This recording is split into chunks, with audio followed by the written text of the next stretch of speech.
Welcome to Eerie Shadow.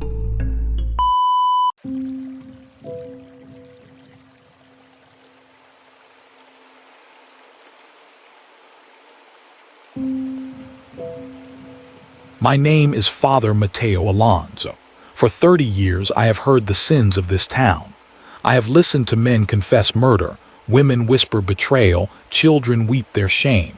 But there is one confession that has never left me, one I should not have listened to. I speak these words not for absolution, but as warning.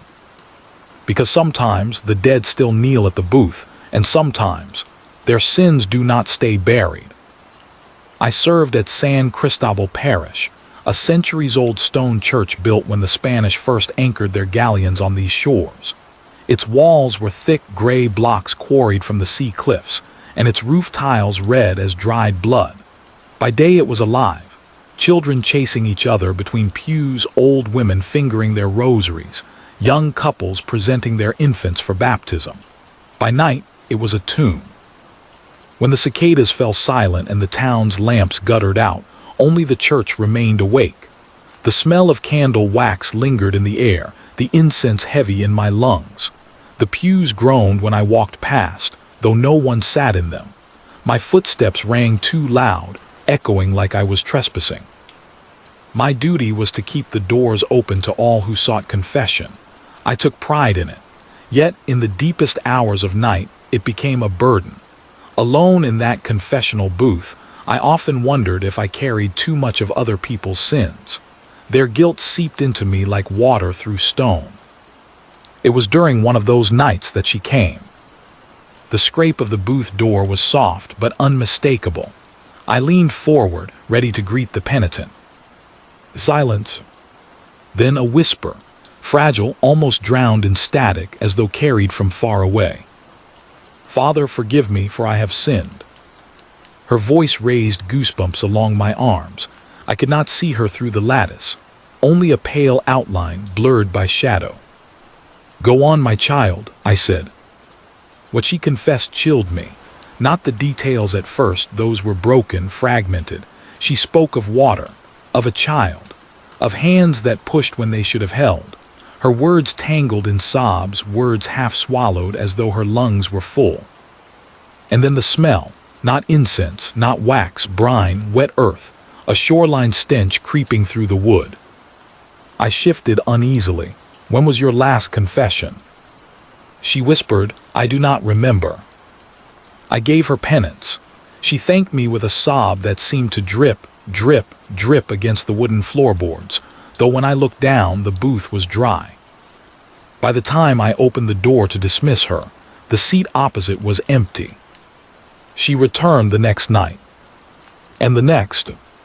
Always the same whisper, always the same fragments, water, a child, guilt that never loosened its grip. Each time the air grew colder, my breath fogged inside the booth. Once I felt dampness on the lattice between us. I pressed my hand to it and drew back wet fingers. My skin smelled of salt. Another night I found the pews slick with condensation, hymnals swollen as though dipped in the sea. Yet outside the town was dry, the air still. Each confession drained me more. I prayed for clarity, for wisdom to know whether this was a soul begging release or a darker thing mocking the sacrament. But still I listened, because that is what priests do. The final night began with sobbing, not whispered, not broken, loud, unashamed, echoing through the whole church before she even entered the booth. When she sat, the chill was immediate. My teeth chattered. My cassock clung damp to my skin. Father, she wept, forgive me. The child is not at rest. The water holds him still. My heart pounded. Who was the child? I demanded. Her silence stretched, then slowly her voice. He was yours too. The world tilted. For a moment I thought I had misheard. But no, the words were clear. A truth I had buried, a shame I thought never spoken. Before my vows, before the collar, there had been a night of weakness. A woman whose face I still recalled. A child I never knew. No, I whispered. The booth groaned. Water dripped steadily now, pooling at my feet. I flung the door open. Empty, but the seat glistened, soaked as though pulled from the river. Wet footprints led away, shining in the candlelight. I followed them, past the pews, down the aisle, until they stopped at the baptismal font. Inside, floating gently, was a child's toy, wooden, the kind carved by fishermen for their sons. I reached out with trembling hands. The water rippled. And behind me, closer than ever, her voice whispered, "Father, forgive me, but it was your child too." I spun around. The church was empty, the doors locked, the windows barred, yet the smell of brine filled every breath. The hymnals fluttered open, pages soaked, ink bleeding. The crucifix above the altar dripped steady streams of water. My knees gave out. I prayed louder than I ever had before, begging for mercy, for deliverance, for the strength to absolve what should not be absolved. But the sobbing continued, faint now but unending. It echoed from the rafters, from the stones, from the ground itself. I no longer opened the confessional after dark. Parishioners wonder at my sudden rule, but they do not know. They must not know. Still, some nights when the cicadas fall silent, I hear her scrape the booth door open. I hear her whisper, fragile as ever, "Father, forgive me." And I know she waits. Not for forgiveness, but for me to join her. The toy remains in my room, no matter how many times I throw it into the river. Always damp, always smelling of the sea. If I vanish one day, if San Cristobal's doors stand open and the booth creaks in the night, do not enter. Leave her to her confession. Because sins do not die. They only drown. The dripping water grew louder, each drop echoing like a countdown in the hollow church. Somewhere in the dark, a child's toy clinked softly against the stone floor, the sound unnervingly out of place, almost playful. Then, breaking the silence, a woman's whisper slid through the air, close and cold, "Father, forgive me." For a breathless moment there was nothing but stillness before a sudden wet gasp cut through the black, and everything went silent.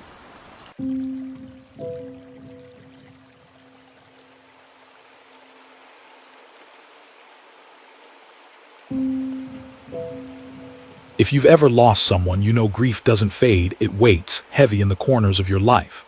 My name is Barbara, and I thought I'd finally learned how to carry it. I thought I'd accepted my brother Marco's death. But grief is strange. It clings to the living, and sometimes it talks back. What you're about to hear isn't a story. It's what happened to me, alone in my apartment, when Marco's voice came back. Not from dreams, not from memory, but through my screen. I don't know if I was haunted, hacked, or losing my mind. All I know is this: I heard him, and now I can't unhear him. I lived in silence. Not always, not forever, but for the past year since Marco died, silence had become the rule. My apartment was small, one bedroom, third floor, in a building where the walls were thin enough to hear the pipes groan, but thick enough to block out the world. Most nights I came home late, opened my laptop, and stared at emails until the words blurred. Sometimes I left the TV on for noise, but lately even that felt wrong, too artificial. What I missed most was Marco's voice. He was older than me by 5 years, protective in that teasing way brothers can be. He'd always called me Babs, even though I pretended to hate it. I hadn't heard him call me that since the night before his accident, and I would have given anything, to hear it again. It happened late on a Thursday. I was sitting at my desk, laptop open, the only light in the room that cold, bluish glow. My phone was on silent beside me, screen dark. Then ping. The unmistakable sound of a Facebook Messenger notification. It cut through the apartment like a bell in a cathedral, too loud in the silence.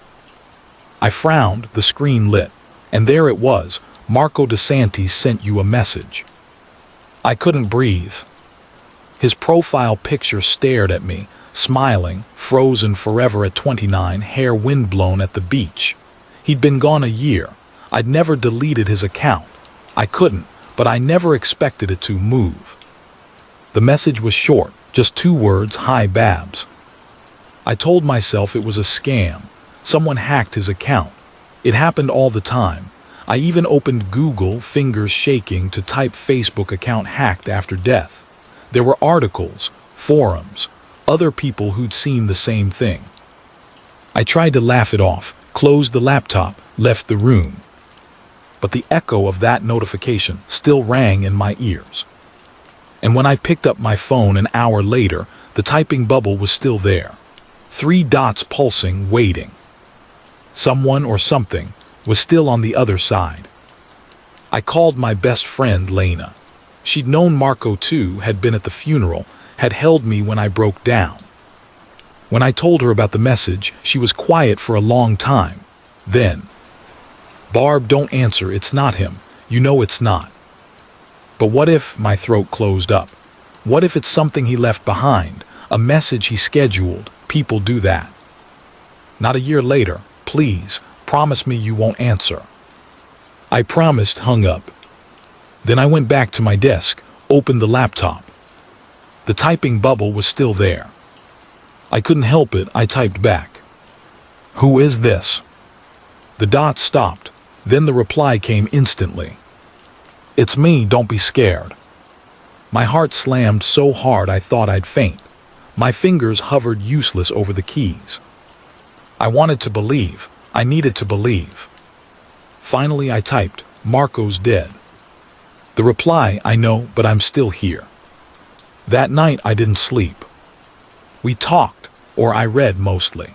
The messages came in bursts, always in Marco's voice, using phrases only he would know. "Remember the dog with the crooked ear we found behind Mom's store? You still keep my hoodie, right? The gray one with the coffee stain on the cuff." I touched the closet door. The hoodie was in there exactly as described. I hadn't told anyone. At 3 a.m., another ping. "Why'd you leave me on the side of the road that night?" My stomach dropped. I hadn't. I'd been asleep when the call came. He'd crashed alone. I typed back frantically, "What are you talking about? I wasn't there." No response, just the typing bubble. It blinked and blinked and blinked.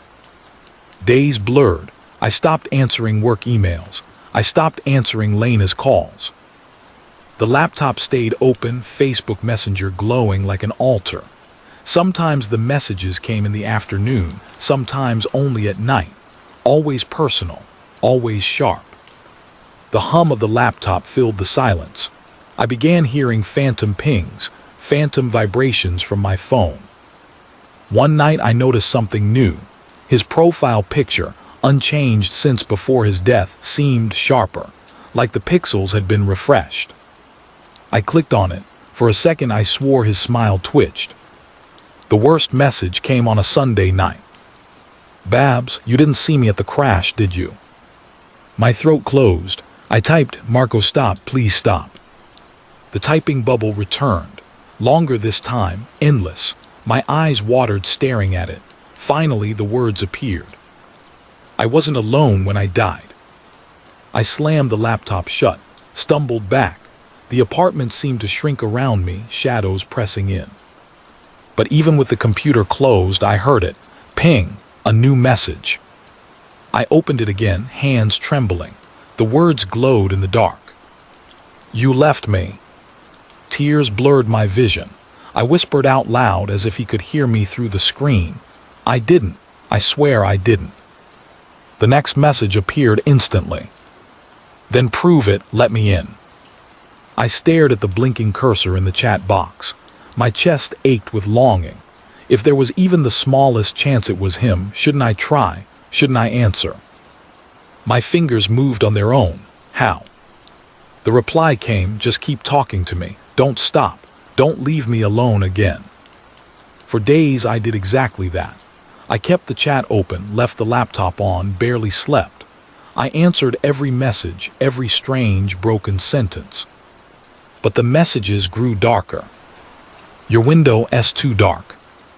Why do you keep looking over your shoulder? Don't you feel me standing there?" Goosebumps rose on my arms. The air in the apartment felt charged, electric, as if someone was breathing against my neck. And then one night, The laptop froze on the typing bubble. The dots blinked endlessly, taunting me.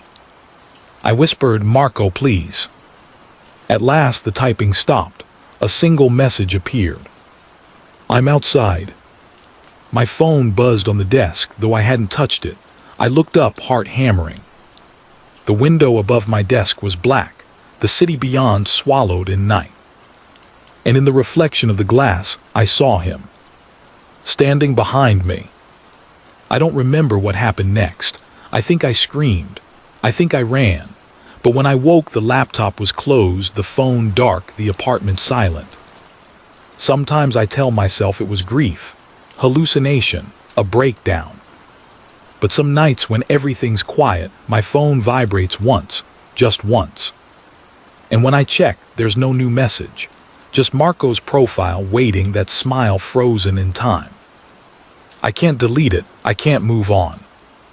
Because if he really is out there, somewhere between memory and signal, then he's still waiting for me. And one day I'll have to answer.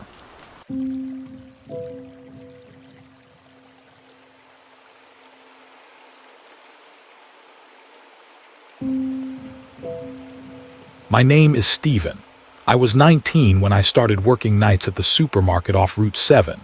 I thought it would be easy money, just stocking shelves, cleaning up messes, keeping my head down until morning. But you don't understand what it's like to be in one of those places past midnight, when the doors stay open but no one really comes in. The lights hum, the aisles stretch on forever, and the silence feels wrong.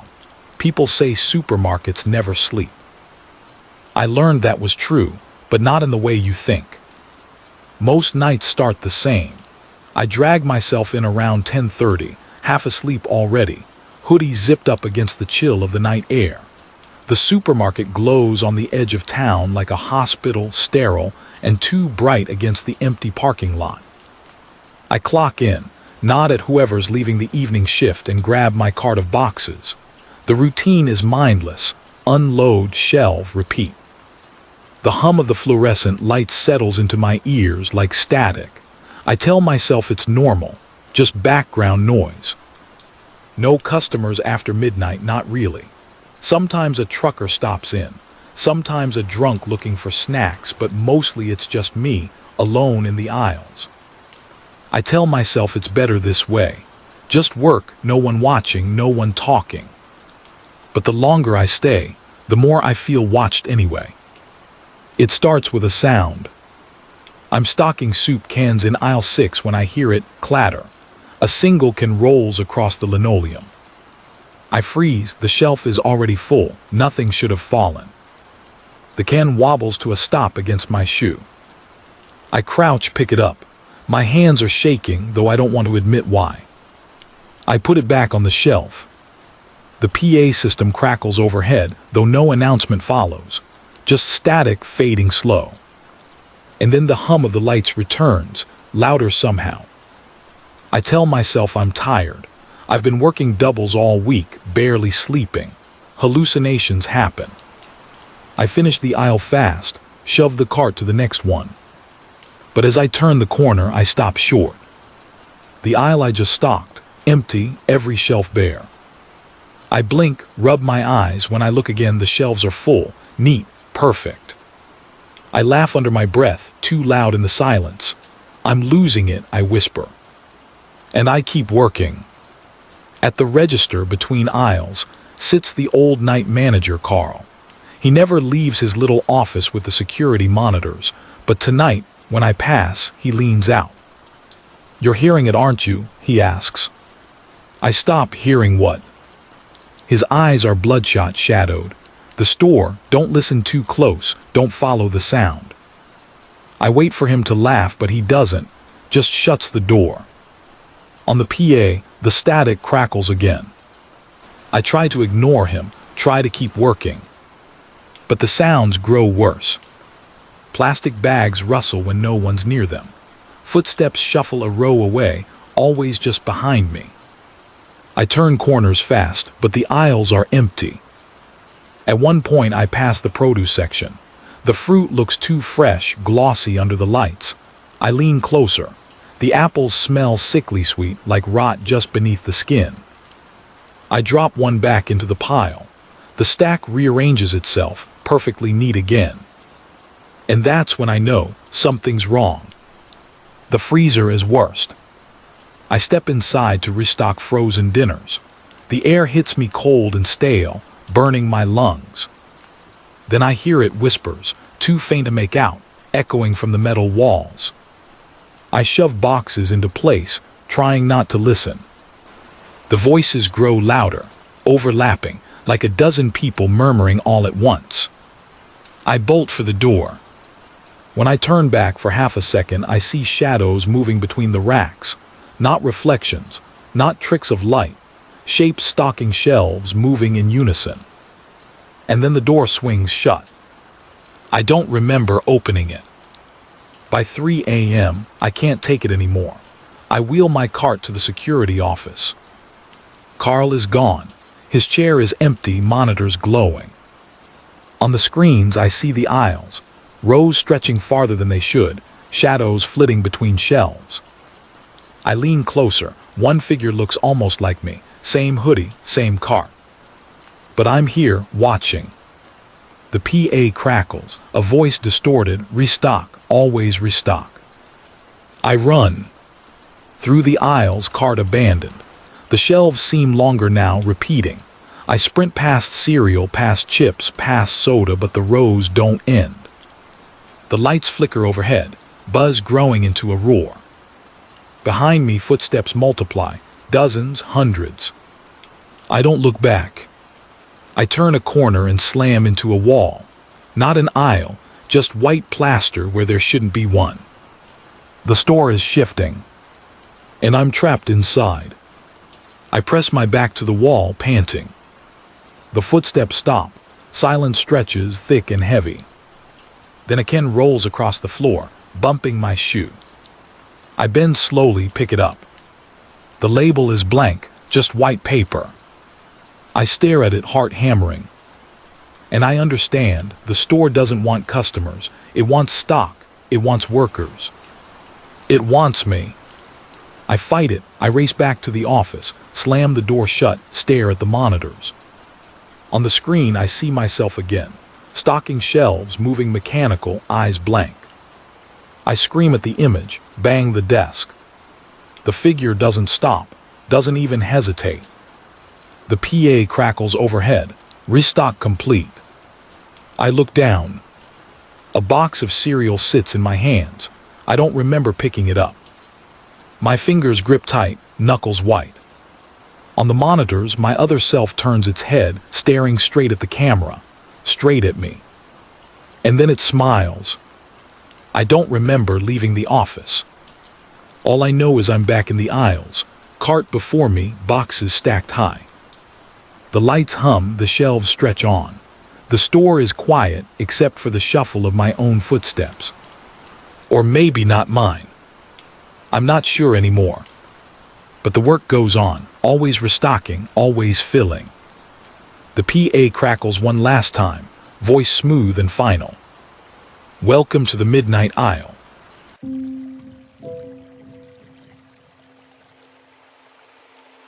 If you've ever sat in the dark with only a single candle between you and the unknown, then you'll understand why I'm speaking now. My name is Anna, and if this story finds you, take it as a warning. The dark isn't empty. The night that storm came to our farmhouse, I thought I was keeping my family safe. I thought a candle could hold back the black, but I was wrong. I need you to listen to what happened before the light goes out. I've lived in this house my entire life. It's an old farmhouse built by my grandfather with his own hands. People in town like to say it's sturdy, built to last, but when the wind howls like it did that night, the walls don't feel so strong anymore. They groan, they shudder, they almost breathe. It was late. The storm had been raging since the afternoon. Sheets of rain battered the windows and the roof rattled like it might peel away with the next gust. I tried to stay calm for the children. My husband had gone into town earlier that day for supplies, but the road flooded. He hadn't made it back. It was just me and the kids. The power went out just after sundown. No lamps, no heaters, just blackness swallowing the farmhouse. I lit every candle I could find, but the draft snuffed them one by one until there was only a single stub left, burning low on the coffee table. Its glow didn't reach the walls. It barely lit our faces. The children sat close to me. I could hear their breaths, quick and shallow, each one trembling at the thunder. I tried to smile. I tried to be the calm one. But then the wind dipped just for a second. The house grew quiet. And in that silence, I swear I heard something else moving in the room with us. The flame trembled on the wick, so small, so fragile. My daughter Elise asked if it would last until morning. I told her yes. But even then, I knew it wouldn't. The storm wasn't just wind and rain anymore. It was pressing on the house from all sides, pressing into us. And the dark beyond that little circle of light felt alive. I pulled the kids closer, wrapping the blanket tighter around them. They were shivering, though the air wasn't cold. Not cold the way winter gets. This was different. This was the kind of chill that comes from something standing too close behind you, breathing softly on your neck. I tried to ignore it. I told myself it was only nerves, only the storm. But then Elise tilted her head and whispered, "Mommy, someone is in the corner." I turned so fast, I nearly knocked the candle over. There was nothing, just the walls stretching out into the black, the shadows twitching when the flame flickered. "No one is there, sweetheart," I said, though my throat felt tight. "It's just shadows, just tricks of the light." But even as I said it, I remembered something. When the power first went out, I lit the candle in the kitchen and carried it through the hall. And I could have sworn, just before stepping into the living room, that I saw a figure at the far end of the hall. Too tall to be one of the kids, too still. I had forced myself to keep walking, to keep moving, because what else could I do? If I admitted to myself that it was real, I might have screamed, and the children would have known how afraid I was. Now, sitting there in the storm with that one flickering flame, I wondered if it had followed me into the room. The wind screamed against the walls again, rattling the windows in their frames. The candle's flame bent low, guttering. And underneath it, just underneath, I heard it. A whisper. Not words, not anything I could repeat, just a breath stretched long, brushing through the dark. Elise heard it too. She buried her face against my shoulder and sobbed silently, not wanting to draw attention to herself. "Stay here," I whispered, though my voice cracked. "Don't move, don't blow the candle out." I stood. The floorboards creaked under me as I stepped out of the circle of light. The dark swallowed me instantly. The dark pressed against me, thick as wet wool. I couldn't see past my own hand, even when I stretched it forward. Behind me, the candle burned on, casting its fragile circle, but I had stepped just beyond its reach. That was the first mistake.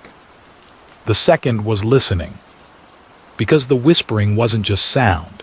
It was directional. I could tell where it came from. The corner. The farthest corner of the room, the one the candle's glow couldn't reach, no matter how steady the flame burned.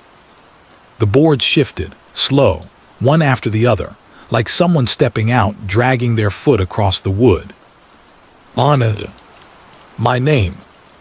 Not shouted, not hissed, worse, breathed, so softly, so close, like it was whispered just behind my ear.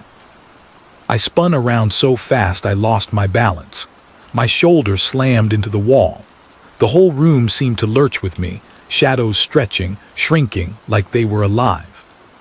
The kids gasped. Elise cried out, "Mommy." I forced my voice to sound steady, but it was. "I'm fine, stay with the candle." But my hands were shaking, and when lightning ripped across the sky, the flash lit the room bright as noon for half a heartbeat. And I saw it. There was something crouched in the corner. Not a man, not an animal. It was wrong. Too long in the limbs, too pale in the face, if it was a face. Its outline seemed to waver, like it didn't belong to the walls, the floor, the air. And worst of all, it was smiling. The flash faded. Darkness crashed back. and the thing wasn't where I'd seen it anymore.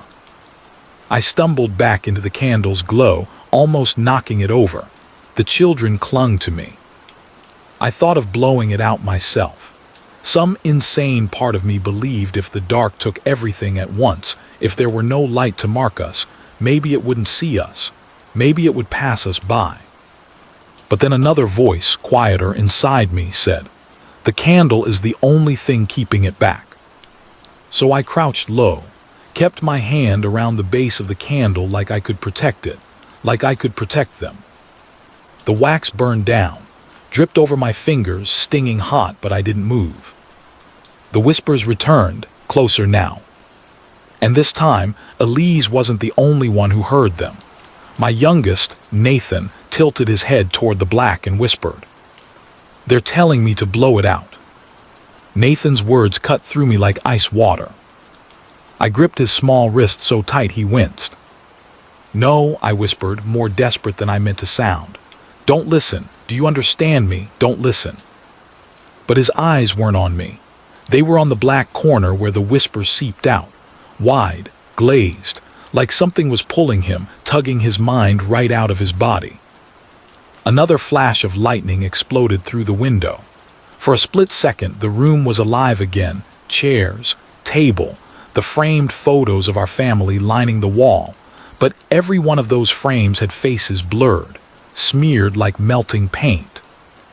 And in the corner, the thing was closer, crawling now, hands, elbows, knees dragging against the boards, each limb bent wrong, each joint trembling like it could snap.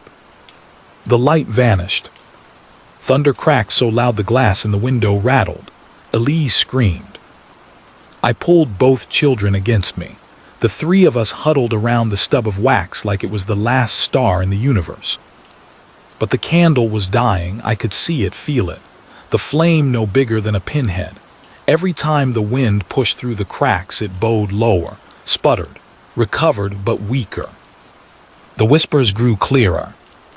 "It's only light. Blow it out. Come with us. We've been waiting." My breath shook. My heart felt like it wanted to tear free from my chest. I tried to pray, but my lips wouldn't move. My mind wouldn't form the words. The floorboards creaked, right behind me. I didn't dare turn. The wax burned down to the nub. Hot drops blistered my hand. I didn't let go. The flame stretched, shrank, stretched again. And then it guttered. One last flicker. And the room fell into complete black. For a moment there was nothing. No storm, no house, just void. Then a match hissed. My hands weren't moving, but one lit bright and sharp, right in front of me. And in that sudden glow, I saw it wasn't me holding it. It was a pale, bony hand, fingers too long, nails black. The match hovered between us, just enough light to show their face. Or what should have been a face.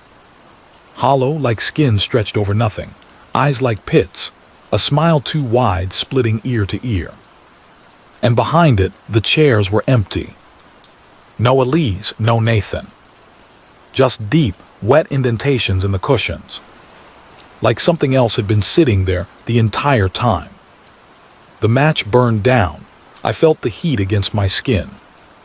I tried to scream, but the dark swallowed the sound before it left my throat. When the flame reached bone-white fingers, it went out. And in the silence, the whispers didn't just call my name. They breathed it right against my ear. On it. When I woke, the storm had passed. The house looked the same as it always had. Same sagging ceiling beams, same old wallpaper curling at the edges. It could have been any other morning. Except it was. Or maybe it hadn't, I don't know. Time wasn't real anymore. The candle was gone, nothing but a melted smear across the table. The air smelled of damp wood and something faintly metallic like old blood. The house was quiet, too quiet. No wind in the rafters, no rain against the glass, just silence thick as a blanket. The chairs were still pulled close together around the table, but empty.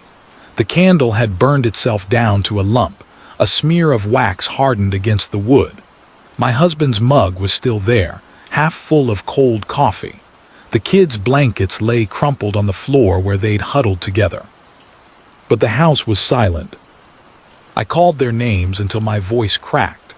I searched every room, flinging open doors, pulling blankets from beds, yanking clothes from closets as if they might be hiding inside. I even checked the cellar, though I'd sworn never to go down there alone. "Elise," I whispered, my throat raw. No answer. "Nathan." Nothing, no trace of them. The chairs were still there. I could see them faintly in the dawn light pressing against the curtains. The cushions bore the shape of bodies, deep, damp impressions like someone had been sitting only moments before, but the seats were empty. I stumbled from one to the other, pressing my hands into the indentations. They were cold, too cold. My legs gave out. I dropped to the rug, my hands clutching at the fabric like it could anchor me. But the rug was wet, as if soaked through with something seeping up from beneath the floorboards. I sat there until daylight fully bled into the room. The farmhouse looked normal again, harshly normal, as if nothing had happened. I tried the phone, but the lines were still dead. When I finally got a bar of service hours later, I couldn't bring myself to dial anyone. What would I even say? That a storm came and swallowed my family? That a candle was the only thing keeping us safe? Nobody would believe that. The photo frames on the wall were clear now, faces sharp, smiling, my husband, my children, all of us frozen in time. Even now, weeks later, I can't explain it. The police wrote their reports, shook their heads, muttered things about people getting lost in storms. They think I'm confused or worse, lying. But I know what I felt. The way the air turned sharp and cold the moment the flame sputtered. The way something shifted in the dark, too close, just outside the reach of the light. I live here alone now. The house creaks louder than it used to. Some nights when the wind presses against the windows, I swear I hear footsteps moving across the upstairs hall. And I keep a drawer full of candles. Because I can't stand the dark anymore. But when I blinked, just once too long, the faces blurred again. And when I looked away, I swore I heard it, just faintly beneath the quiet, a whisper, my name stretching through the boards of the house, through the cracks in the windows. On it. I can't leave. I tried once, I packed a bag, but the door at the end of the hall, it wouldn't open. And when I looked back, the candle was on the table again, a fresh one standing tall. I've told you everything. You don't have to believe me, most people don't. But when the lights go out, when the dark pushes in and you reach for a candle, you'll remember this. And maybe then you'll understand.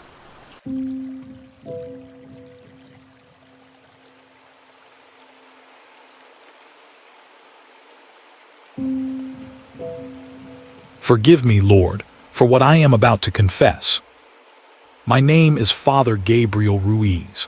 I have served the parish of St. Audiobook for 23 years. I have heard the sins of countless souls. I have anointed the sick, buried the dead, baptized the newborn. Yet what I must tell you now is no parable, no sermon. It is a truth that curdled my faith. It began with singing, beautiful, impossible singing. Voices that should have lifted me toward heaven, but instead dragged me somewhere else. If you listen long enough, maybe you'll hear them too. I had grown weary in my priesthood, not in duty but in certainty.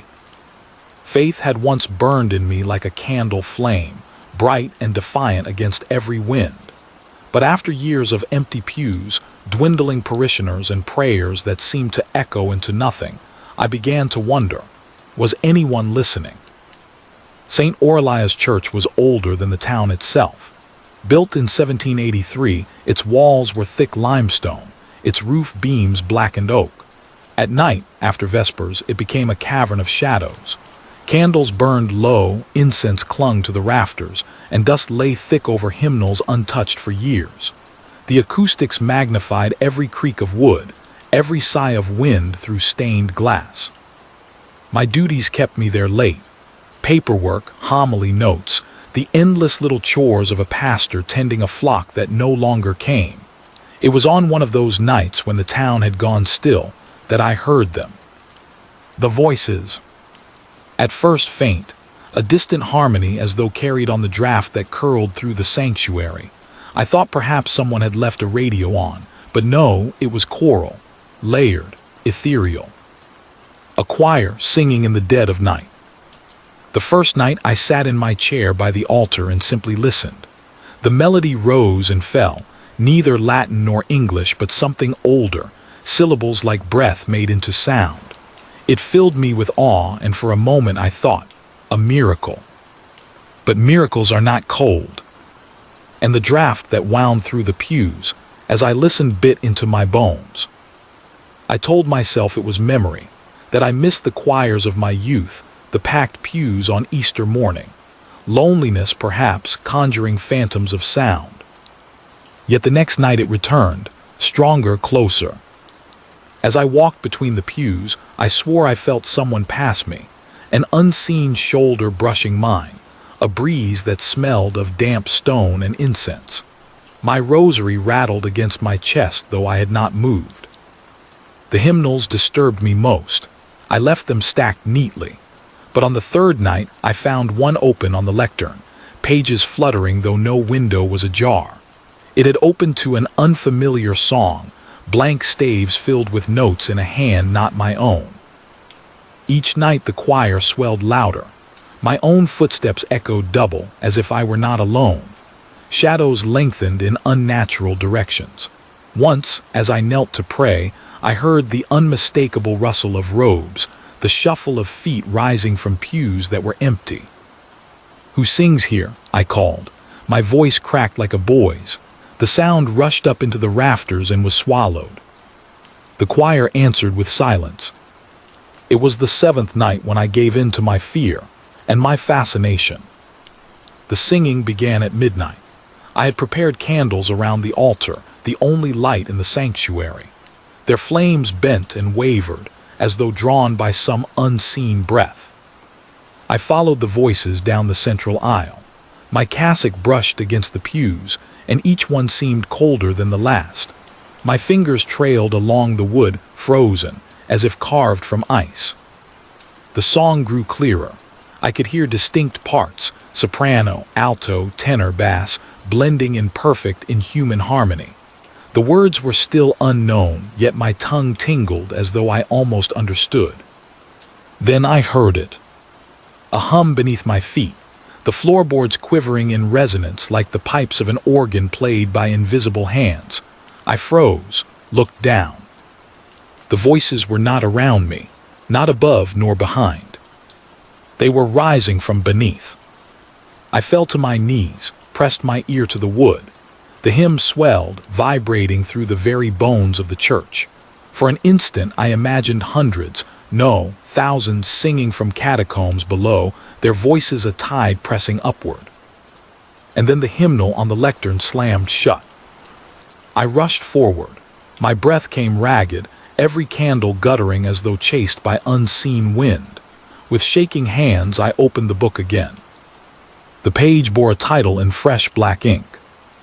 "Welcome Home." Below, scrawled in the same ink, "Choir Conductor, Father Gabriel Ruiz." The quill dropped from my hand. My blood turned to ice. The voices roared, not beautiful now, savage, triumphant, and they were no longer beneath. They were behind me, beside me, within me. I staggered back from the lectern. Every pew shuddered as though struck by invisible fists. Shadows crowded the stained glass, stretching across Christ's face until even he seemed to turn away. "Lord," I tried to pray, but my voice drowned in the rising chorus. A cold draft curled around my legs, lifting my cassock, chilling my flesh. I looked down. My shoes stood in a pool of black water seeping between the floorboards, rippling with each note of the hymn. The scent of decay thickened, drowning the incense. My stomach lurched. And still the hymn rose, higher and higher, pressing against my skull until I thought my head would split. I fled. Candles blew out in my wake. The church door resisted my shove, wood groaning like a mouth reluctant to let me go. When at last it burst open, I stumbled into the night air, gasping, half-mad with terror. I have not returned to St. Orlias. Others tend it now, or so they say. But sometimes in the quiet hours past midnight when the town lies still, I hear them again. Faint at first, then swelling. The choir, my choir. I have burned the hymnal I found that night, yet the ashes stain my fingers still. And worse, every time I pass by a church, any church, I smell it. That rot, that dampness, that lingering incense. Faith was once my refuge. Now prayer is an empty shell on my lips, because I know the truth. There are choirs that do not sing for God. And they know my name. Welcome home, they whisper. And I know when the final note comes, it will be my voice joining theirs, rising not from heaven but from below.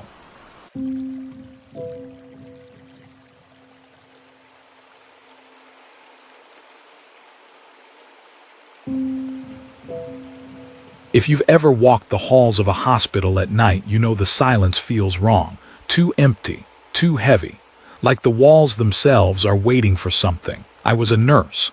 I worked the midnight shift. I thought hospitals were safe until the wing they told me to check alone. This is my story, and if you hear it, you might never walk those halls again.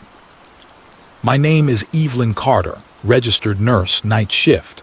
People think hospitals are always alive, buzzing with urgency and noise, but past midnight, the place feels like a tomb. That night I was assigned to monitor the East Wing, a half-abandoned stretch of the hospital they kept for overflow when rooms filled up. Lately, it hadn't been used much. Too expensive to staff, too unsettling to patients. The corridors there stretched long and narrow, lined with doors to rooms that hadn't housed anyone in months.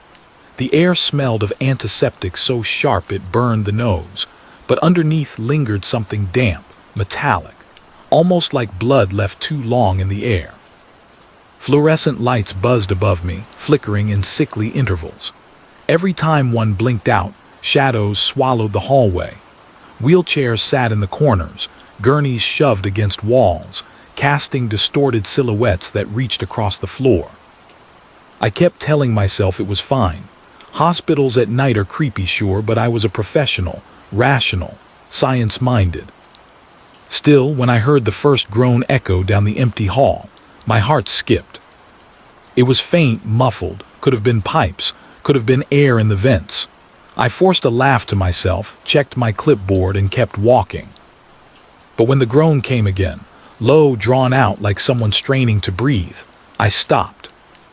"Hello," I called out, my voice bouncing off tile and plaster. Nothing. Just the hum of failing lights. I shook it off, but the question formed in my mind and would not leave. Why does an abandoned wing sound like it still has patience? The further I went, the colder it got. A draft curled up the back of my neck, making me shiver even under my scrubs. My rubber soles squeaked against the tile with each step. Halfway down the corridor, I froze.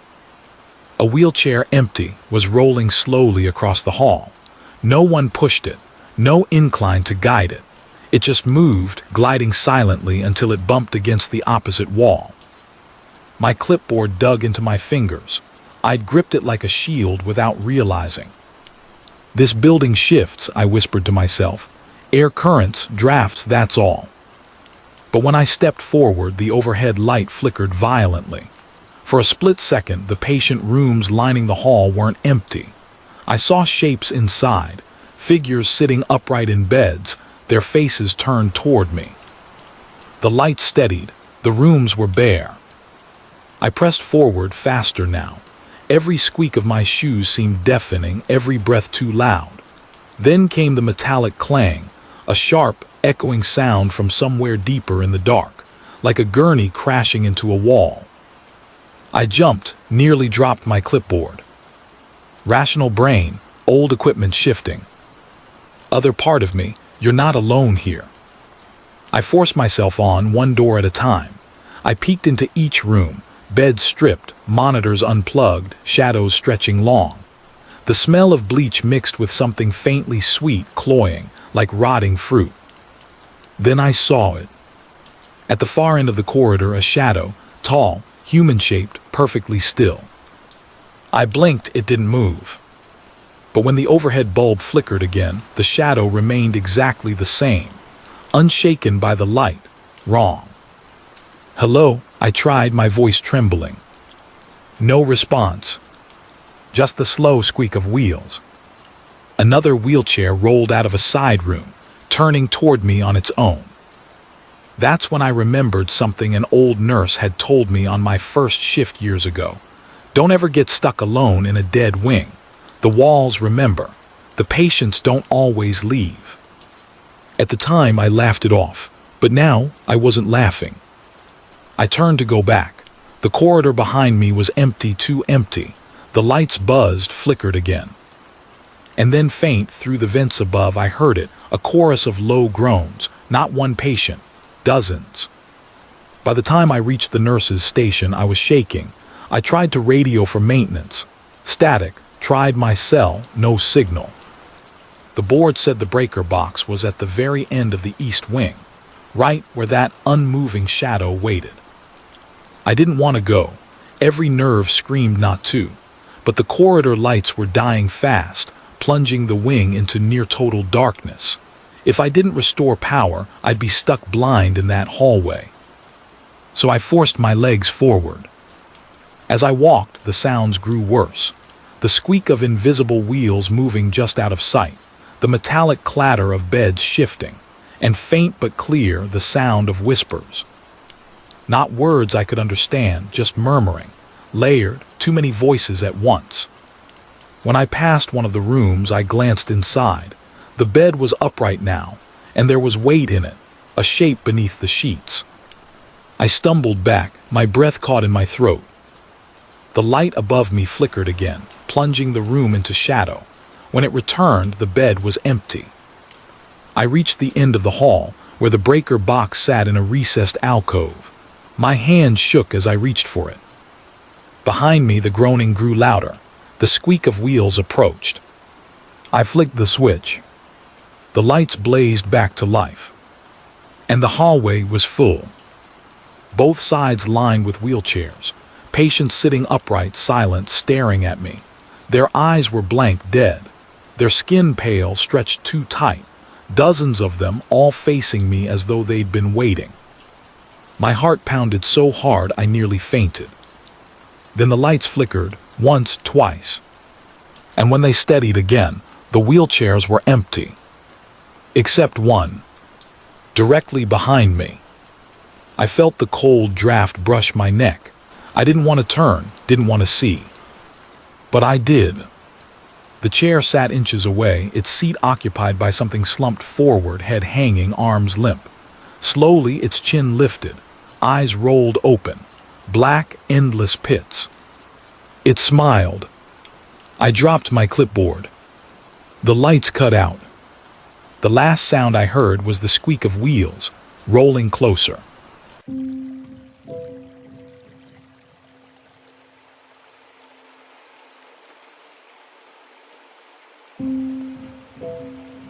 My name is Nancy. I was 27 when I agreed to house-sit my aunt's place for the weekend. She'd passed a month earlier, and I thought spending time in her old home would be comforting, a way to remember her, to honor her. I was wrong. What happened inside that house wasn't about comfort. It wasn't about memory. It was about something waiting. If you've ever kept an heirloom, if you've ever wound a music box and listened to the notes echo in an empty room, then you need to hear this. Because sometimes the song doesn't end when it should. When Aunt Clara died, the family asked me to house-sit while the lawyers sorted through her belongings. The house was old, ancestral, passed down through generations, its walls layered with time. Growing up, I'd spent summers there, playing hide-and-seek among the faded floral wallpaper, listening to the tick of the grandfather clock, running barefoot across cool wooden floors. Clara had always been warm, always smelled faintly of lavender. She'd hum lullabies as she brushed my hair. But as I grew older, I visited less. Work, relationships, excuses. By the time she grew ill, I hadn't seen her in years. That guilt gnawed at me as I stood in her doorway with the key in my hand. The first night was quiet, too quiet. I made tea in the dusty kitchen, the kettle shrieking too loudly in the silence. The smell of mothballs and old wood lingered everywhere. While exploring, I found it on her dresser, a small, ornate music box. Brass inlays, delicate roses carved into the lid. I remembered it faintly from childhood. She'd never let me play with it. I lifted it, cold to the touch. I wound the key, metal scraping beneath my fingers. The melody began, tinny and warped from age, a lullaby I half recognized. And in the empty house, the sound was too loud, filling every corner. I told myself it was nothing, just nostalgia, just a music box. But the song lingered long after the mechanism should have wound down. I waited for silence. It never came. Finally, it stuttered to a stop. The house held its breath. My own heartbeat was deafening. I shut the box and shoved it into a drawer. That night, lying in bed, I woke to faint notes drifting through the hall. The same lullaby. The drawer was shut tight. The next morning, I stepped outside to clear my head. Mrs. Donnelly, the neighbor, shuffled across her porch, shawl wrapped tight despite the mild air. "You're Clara's niece," she said, eyes sharp. I nodded, just staying the weekend. Her gaze flicked toward the house. "Don't wind it, not after dark." My stomach dropped. "What?" "The box," she whispered. "She told me once it wasn't really hers, said it came from her mother, and her mother before that, best leave it alone." Before I could ask more, she turned away. That evening, I couldn't resist. I sat in Clara's room, the box before me. The air smelled faintly of lavender, though the bottle of perfume on her dresser was capped and dusted over. I wound the key again. The song began, tinny, warped, slow. And then faintly humming. A second melody, human, weaving with the mechanical tune. My throat went dry. I spun around. The room was empty. From then on, the house changed. Curtains rustled in rooms with no open windows. The tick of the grandfather clock sometimes skipped beats, then raced too fast. At night, I woke to the lullaby drifting through the halls. Sometimes soft, sometimes sharp, always just out of reach. I called Lena, my closest friend, told her I was spooked. "Grief plays tricks," she said gently. "You're looking for signs of her. That house holds memories, that's all." But I knew the difference between memory and sound, between longing and reality. And the box kept playing, even when I didn't touch it. On the third night, I decided to end it. I lit a single lamp in the parlor, music box in my lap. I wound the key slowly, the scrape of metal harsh in the silence. The song began. I leaned close, listening. Halfway through, the lid trembled. A draft swept through the room, though every window was locked. The curtains rippled like breath. And then, unmistakably, a woman's voice hummed along. Low, sweet, familiar. My aunt's lullaby. Tears stung my eyes. "Clara," I whispered. The humming stopped. I snapped the lid open mid-song. Inside, nothing. No gears, no mechanism, just an empty wooden shell. And a folded scrap of paper. My hands shook as I unfolded it. Clara's handwriting, shaky but clear. "Don't stay here after the song ends." My blood ran cold. At that exact moment, the melody cut off. Silence. Then creak, floorboards overhead, slow, deliberate footsteps. I ran through the hall into the kitchen, breath ragged. The note crumpled in my fist. But everywhere I turned, the house pressed close. Every shadow seemed to breathe. The grandfather clock ticked faster, louder, drowning out my heartbeat. I realized then it wasn't Clara haunting me. It was something older, something tied to the box, passed down through generations. And I had wound it, invited it. I grabbed my bag, keys jangling, tried the front door. It wouldn't open. I rattled the knob, shoved with my shoulder. Nothing. Behind me, faintly, the lullaby began again. No box this time, just the air itself singing. I stumbled back, choking on sobs. I forced myself upstairs, toward the sound of footsteps, toward whatever waited. The hall stretched longer than I remembered, every door shut tight. At the end, Clara's bedroom door stood open. Inside, the music box sat on the dresser, closed, but the melody spilled from it, louder, sharper, notes bending like screams. And behind me in the hall, someone hummed along. I didn't turn, I couldn't. That was the last night I spent in Clara's house. I don't remember how I left, if I ran, if I passed out, if something carried me. I woke at dawn on the porch, the door behind me shut. I've never gone back, I won't. But sometimes when the night is too quiet, I hear it again. The tinny notes, the warped lullaby. And I remember the paper in my hand. Don't stay here after the song ends.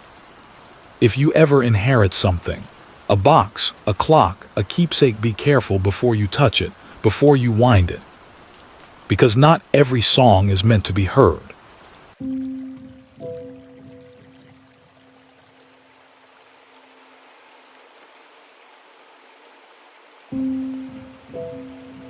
This is the confession of Officer Mark Danner, rookie night shift guard at Clearwood County Jail.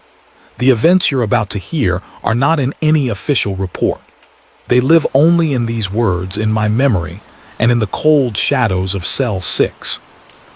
If you've ever wondered what lingers in the corners of forgotten places, listen closely. Because once you see it, once you hear it, you'll never unhear it again. I worked nights at the Clearwood County Jail. A rookie, barely 6 months in uniform. I told myself it was just a stepping stone. Prove I could handle graveyard shifts, show discipline, get a transfer to patrol. Nothing glamorous. But in a small town like ours, opportunities were scarce. When the sheriff said they needed someone steady for the night watch at the jail, I raised my hand too fast. Clearwood's jail wasn't much. 2 cell blocks, 30 beds, and a booking room that smelled like stale coffee. The place was older than my father, built in the 50s, never properly modernized. Fluorescent lights hummed and flickered overhead, cameras buzzed like angry bees, and every door had a metallic groan that crawled up your spine. My first night, Sergeant Richards, a grizzled man with a smoker's cough, told me something I brushed off as hazing. Stay away from Cell 6. That was it, no explanation, just a look that said he wouldn't elaborate. I laughed it off. Every rookie gets a ghost story right, but still I remembered his tone. Cell 6 was in the back corner of Block B, rusted bars, paint peeling from the walls, a vent above it that never stopped rattling. It was listed as unoccupied in the log, but every time I walked past, I felt eyes burning into me. The air there smelled different, rust, sweat, something sour underneath. And it was always cold, not just drafty, cold. The first week I told myself I was just jumpy, but I kept hearing things. Footsteps when the block was empty. Breathing from inside Cell 6. The faint rattle of bars, as if someone was gripping them. I wanted to prove I could handle it, that I wasn't just some kid scared of shadows. But Cell 6, it didn't let me ignore it for long. The first time it really happened, it was a Tuesday night around 2 a.m. Most of the inmates were asleep. I was making rounds, keys clinking at my side, echo bouncing off the cinder block walls. As I passed Cell 6, I froze. Breathing. Slow, steady, just beyond the bars. I raised my flashlight. The beam sliced through the darkness, empty bunk, empty floor. Still, the breathing didn't stop. It felt like it was right in front of me. Who's in there? My voice cracked louder than I meant. Silence. I shook my head and walked on, trying to laugh it off. But when I returned 15 minutes later, the bars rattled as if someone had just yanked them. I jumped back so fast I dropped my flashlight. By the time I scrambled it up, the cell was still. Empty. That night I didn't mention it to anyone. I didn't want to be the rookie who spooked at nothing. But the next shift it happened again, and again. By the third week, I started seeing him. It wasn't clear at first, just a shape, a shadow where none should be, standing at the bars, head tilted, watching me. Sometimes his outline shifted in the corners, a darker patch of darkness. Sometimes it was clearer, a man in an old orange jumpsuit, eyes black as the space between the stars. The worst part, he didn't just watch, he smiled. I told myself it was stress, lack of sleep, night shifts will do that. But then he started interacting. One night as I passed cell 6, I heard a whisper. "Mark." My stomach dropped. No inmate knew me by name. I shone my light inside. Empty bunk, empty floor. But when I turned to walk away, a hand, pale, veined, with nails too long, gripped the bars from inside. I swear I felt the vibration through the metal. I ran that time, straight to the officer's desk.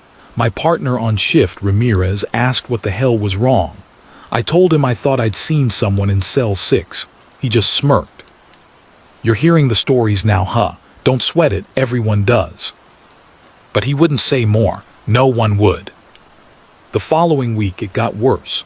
The smell of rust and sweat seeped stronger near cell 6. My keys seemed to clink louder when I passed it, like the sound was amplified. And once, God, I'll never forget, once I heard crying. A man's sobs, broken and ragged. I leaned close against my better judgment and the sobbing turned into laughter. Right in my ear. I didn't sleep that day. I couldn't. The night everything came to a head, there was a storm outside. Rain hammered the tin roof. The lights flickered. Most inmates were restless, yelling or banging at their doors. I tried to focus on routine. Routine kept me sane. But when I reached cell 6, the storm seemed to vanish. Silence, too much silence. He was standing there, clear as day. An inmate, mid-40s maybe, balding, gaunt cheeks, eyes so black they looked hollow, his hands wrapped around the bars, nails scraping metal. And that smile, crooked, wide, too wide. "You see me now," he whispered. My legs locked, my throat dried up. I wanted to call for Ramirez, but no sound came. I forced myself to raise my flashlight. The beam passed straight through him like smoke.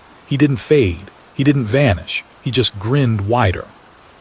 Then the cell door rattled violently, shaking on its hinges. My keys flew off my belt, clattering to the ground, sliding towards cell 6 like they'd been pulled by a magnet. He laughed. The sound wasn't just in my ears, it was in my chest, vibrating my ribs. I stumbled back, tripped, and scrambled to my feet. Ramirez came running. By the time he reached me, the cell was empty, the door still, my keys on the floor. Ramirez swore under his breath. "You too, huh?" That's all he said. I couldn't keep it in anymore. After shift, I went straight to the warden. Told him everything, the breathing, the rattling, the man. He didn't laugh, didn't dismiss me. He just sighed heavy, like he'd been waiting for me to say it. He pulled an old leather logbook from his drawer, dust coating the cover. Inside were intake records from decades ago. He flipped through until he stopped on a yellowed photograph. The blood drained from my face. It was him, the same gaunt face, the same hollow eyes. Name was Richard Harlow, the warden said quietly. Murdered another inmate in cell 6 back in '72. Got jumped by the others a week later. Died in that cell. He closed the book. "You're not the first to see him." I sat there shaking, staring at the photo. My mind spun. Part of me felt relief, I wasn't crazy. The other part wanted to never step foot in that jail again. Then it happened. As I stared at the photograph, a voice brushed my ear, warm and damp. "Took you long enough to notice me." I whipped around, empty office, empty hall. When I looked back down, the photo was gone. The page in the logbook was blank. I quit 2 days later, didn't give notice, didn't care. But sometimes at night when the world is quiet, I hear it again. Breathing, The faint rattle of bars, a whisper saying my name. They told me once you see him, you can't unsee him. Once you hear him, he never really leaves. And God help me, they were right.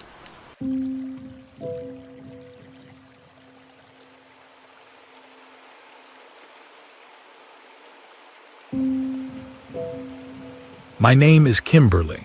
I worked closing shifts at the mall. I thought the worst part of my job was mopping sticky soda spills or chasing kids out before closing. But I was wrong. There's something worse, something I wish I'd never seen. If you've ever used the restroom late at night, when the place is too quiet and every sound bounces back at you, maybe you felt it too. This is my confession about the third stall. I should have never checked the third stall. But let me back up. My name's Kimberly, 26 years old, and until last year I worked part-time at Clearview Mall. Retail closing shifts mostly. If you've ever worked mall retail, you know the drill. Endless folding, sweeping gum wrappers out of corners, chasing out stragglers when the PA announces, the mall is now closed. By the time the shutters rolled down at 9, the halls went dead quiet. Just the hum of the air conditioning and the occasional echo of footsteps, usually mine. The place felt hollow at night, like a shell stripped of life. The worst part was always bathroom duty. Employees used the public restrooms, so before clocking out, I had to clean the women's restroom on the east wing.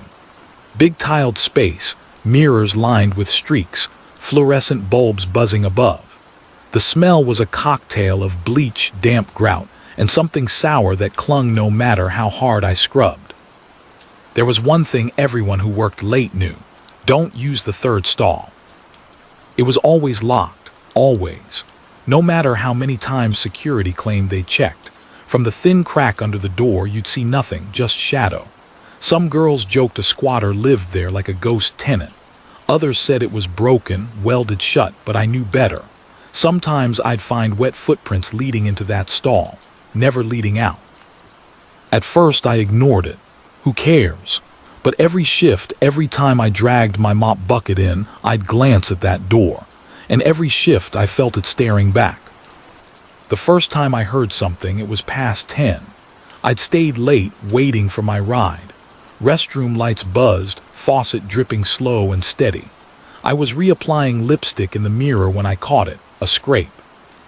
Low, metallic, like someone shifting inside the locked stall. I froze. My reflection froze too, lipstick half drawn. I listened. Nothing. I almost laughed it off until the drip of the faucet changed. No longer random, deliberate. Drip, drip, pause, drip. Like footsteps pacing inside. My stomach knotted. I shoved my things into my bag and left without checking. The second time was worse. I came in with my mop bucket, humming to keep myself company. When I reached the stalls, I noticed the smell first. Not bleach, not the usual mildew, something thicker, like stagnant water mixed with rot. The third stall door rattled, just once, enough to make me drop my mop. Hello, my voice cracked against the tiles. I knew no one should have been there. Mall security cleared the restrooms every night. Silence. I told myself it was plumbing, old hinges, anything logical, but when I bent down, God help me, I saw it. Wet footprints, bare, human, leading straight under the third stall door. And stopping there. After that, I couldn't stop noticing. Sometimes when I washed my hands, I'd hear breathing. Low, steady, right behind me. I'd whip around empty stalls. Once while changing the trash bag, I saw the lock move. Slide from the inside, click shut by itself. Another time, I swear I saw fingers, pale, thin curl around the edge of the stall door just for a second, then vanish. I stopped telling myself it was nothing, but I didn't tell anyone either. Who'd believe me? Hey, the haunted toilet stall is creeping me out. They laughed me out of the break room. The paranoia sank in. Every shift I dreaded cleaning. My heart would pound the closer I got to that restroom. I started rushing, skipping the third stall entirely, pretending it wasn't there. But ignoring it didn't help. It wanted me to notice. It happened on my last shift. I was alone. Closing had run late and the mall was silent, cavernous. I rolled my mop bucket in, fluorescent lights buzzing overhead. Drip, drip, drip echoed from the sink. The smell hit me first, stronger than ever. Sour, putrid, like water left too long in a clogged drain. My eyes watered. The third stall was locked, like always, but this time I saw something. A shadow moved underneath, not the flat blur of shoes, taller, as if someone crouched there, rising slowly. My breath caught. My whole body screamed at me to leave. Just walk away, clock out, never come back. But curiosity, it clawed harder than fear. I crouched, hands shaking. I pressed my cheek near the floor. The tile was freezing against my skin. The stall was dark, too dark, blacker than the other stalls, like light refused to touch it. Then eyes, two of them, staring back at me through the gap. I yelped, scrambled up. My mop clattered to the floor. The stall rattled violently, the lock snapping back and forth like invisible hands were shaking it. And then silence. I don't know what made me do it. Maybe the adrenaline, maybe the months of building fear, but I dropped to my knees. My palms slid against cold tile, and I crawled under. The stall was empty. No one, no shadow, just a slick wetness on the floor soaking my jeans. I laughed nervously, a choked little sound. Relief flooded me. Maybe it was all in my head, maybe. Clicking. The lock slid shut by itself. I froze. My heart hammered so loud I thought it would crack my ribs. Slowly, trembling, I stood. That's when I felt it. Breathing. Not in front, not behind. Above. Hot, damp breath dripping down the back of my neck. I spun, eyes darting upward. The stall ceiling was shadowed, tiles sweating with condensation. Something scraped above, slow, deliberate. I bolted for the door, slammed my shoulder against it. The lock held fast. I rattled it, kicked it, screamed for help. No one came. Then a voice, low, wet, whispering from the dark above. You found me. I backed into the corner, clutching my chest, gasping for air. The stall walls seemed to close in, narrower, tighter, as if squeezing me into a coffin. The breathing grew louder, heavier, rattling with mucus and decay. My vision swam. My knees gave out. I don't know how long I was in there. Seconds, hours, until finally the lock clicked. The door creaked open on its own. I ran, didn't look back. Left the mop, left my bag, left everything. I never went back. Quit the job the next morning. Didn't even pick up my last paycheck. But here's the thing. Sometimes late at night when my apartment is quiet, I hear it. The drip of a faucet, too slow, too deliberate. The low scrape of something shifting just out of sight. And I swear sometimes I smell it. That sour, stagnant rot. The last time I passed Clearview Mall, boarded up and abandoned now, I saw it. From the corner of my eye. In the darkened glass just behind my reflection. The outline of a stall door. Locked. And when I turned, it wasn't empty anymore.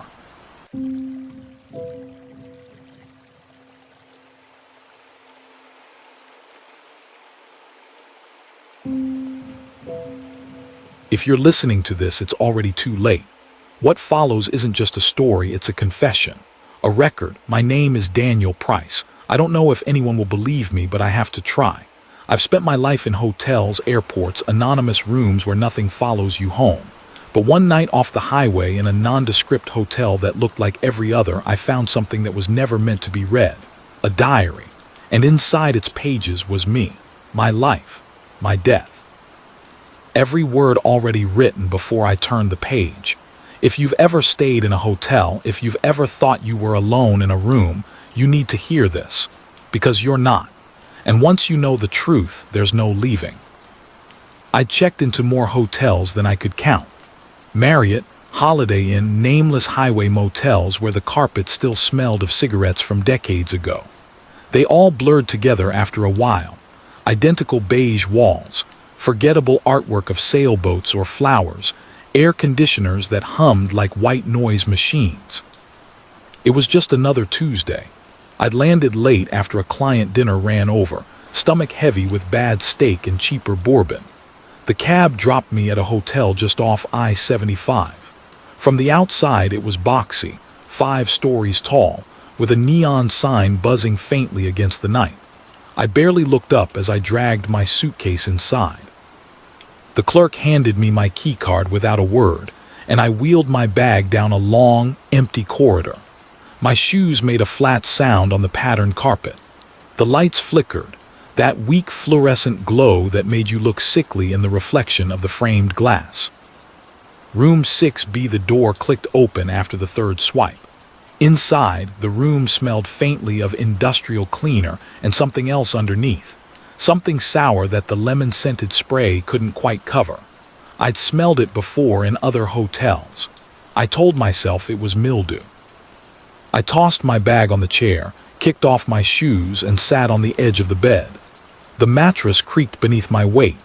The AC unit rattled to life when I cranked it down, filling the silence with its low hum. Just another night, just another room, that's what I told myself. It started with the drawer. I wasn't even looking for anything. I just needed a pen to sign a document for work. I pulled open the nightstand drawer, expecting to find the usual Gideon Bible. Sure enough, there it was. But beneath it, something else. A small, black diary. Its cover was worn, cracked at the spine, the edges frayed as if it had been thumbed through countless times.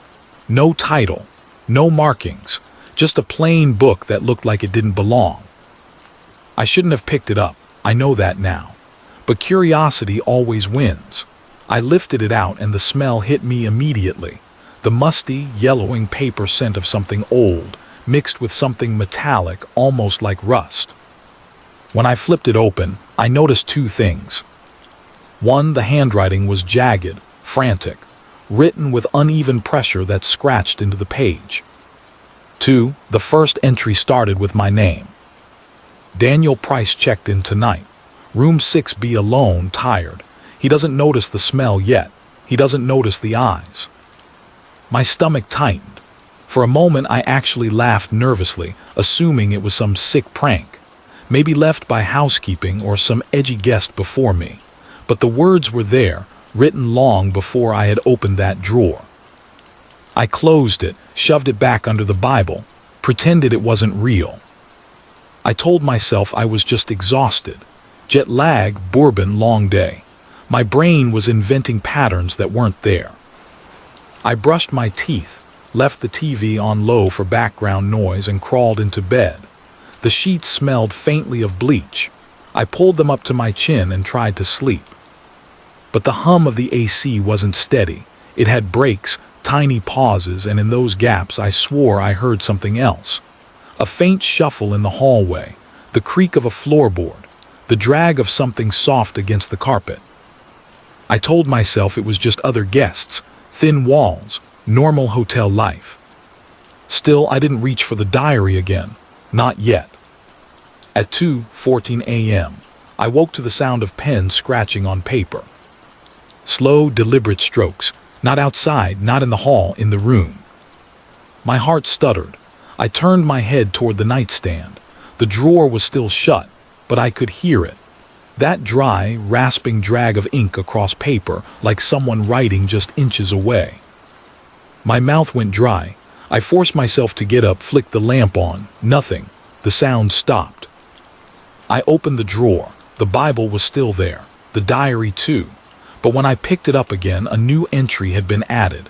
The ink looked wet, shimmering faintly under the light. He hears me writing. He pretends it isn't real. He doesn't know how close I am. I dropped the book onto the carpet. My hands shook. That was the moment I knew I couldn't ignore it anymore. I should have left, packed my bag, gone to the front desk, demanded another room, or better, driven away. But I didn't, because some part of me had to know. I picked up the diary again, sat cross-legged on the bed, and started reading from the beginning. The entries described ordinary things at first: guests checking in, people I didn't know. The handwriting grew more frantic as it went on, describing how each one noticed the smell, the noises, the feeling of being watched. And then always, the last page of each guest section described their death: strangled in bed, dragged into the closet, faces scratched until unrecognizable. The worst part, every entry ended with a single line carved deeper than ink: "Don't look up." I tried to tell myself it wasn't real, that someone had planted it, some creepy hotel ritual. But the further I read, the more personal it became. Pages described me in detail: my flight number, the bourbon at dinner, the way I kicked my shoes off when I entered the room. Things no one could have known. My phone buzzed suddenly. Unknown number. A text lit the screen. "Stop reading." I dropped it, my pulse hammered. The AC unit rattled, masking what sounded like another sound beneath it: a slow, steady breathing, not mine. I turned toward the closet across the room. Its door was cracked open, just a sliver. Darkness pooled inside. By now, every rational thought had abandoned me. I moved toward the closet, step by step.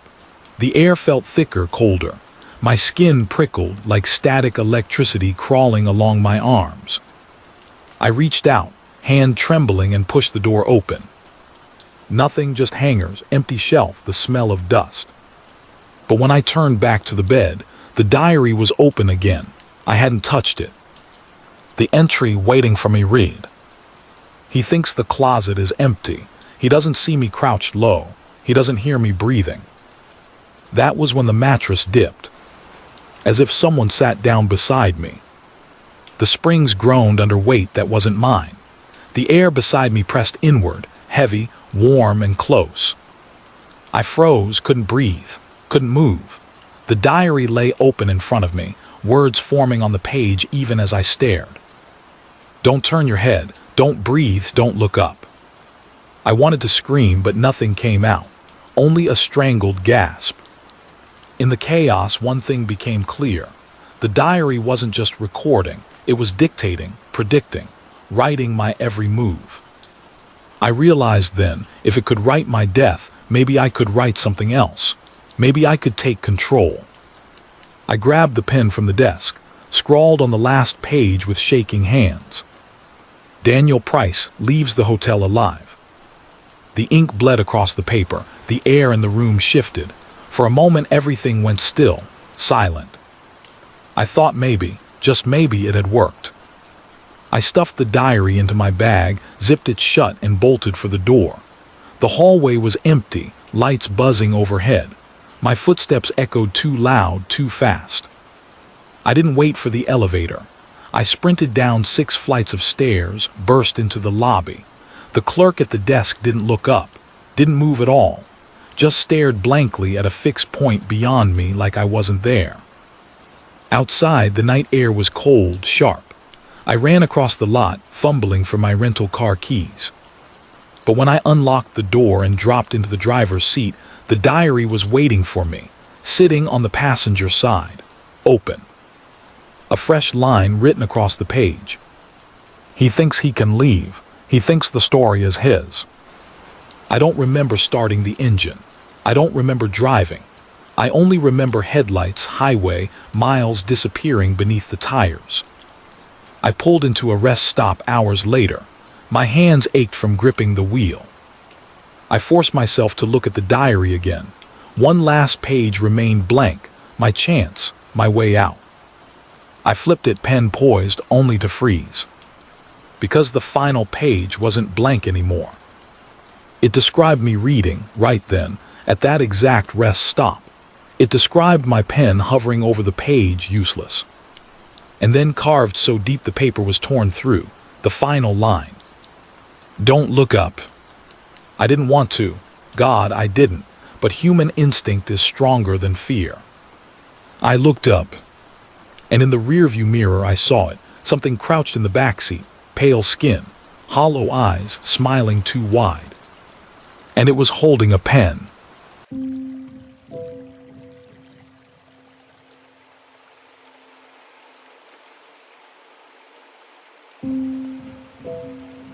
Before you listen, I need you to understand something. I didn't go looking for this.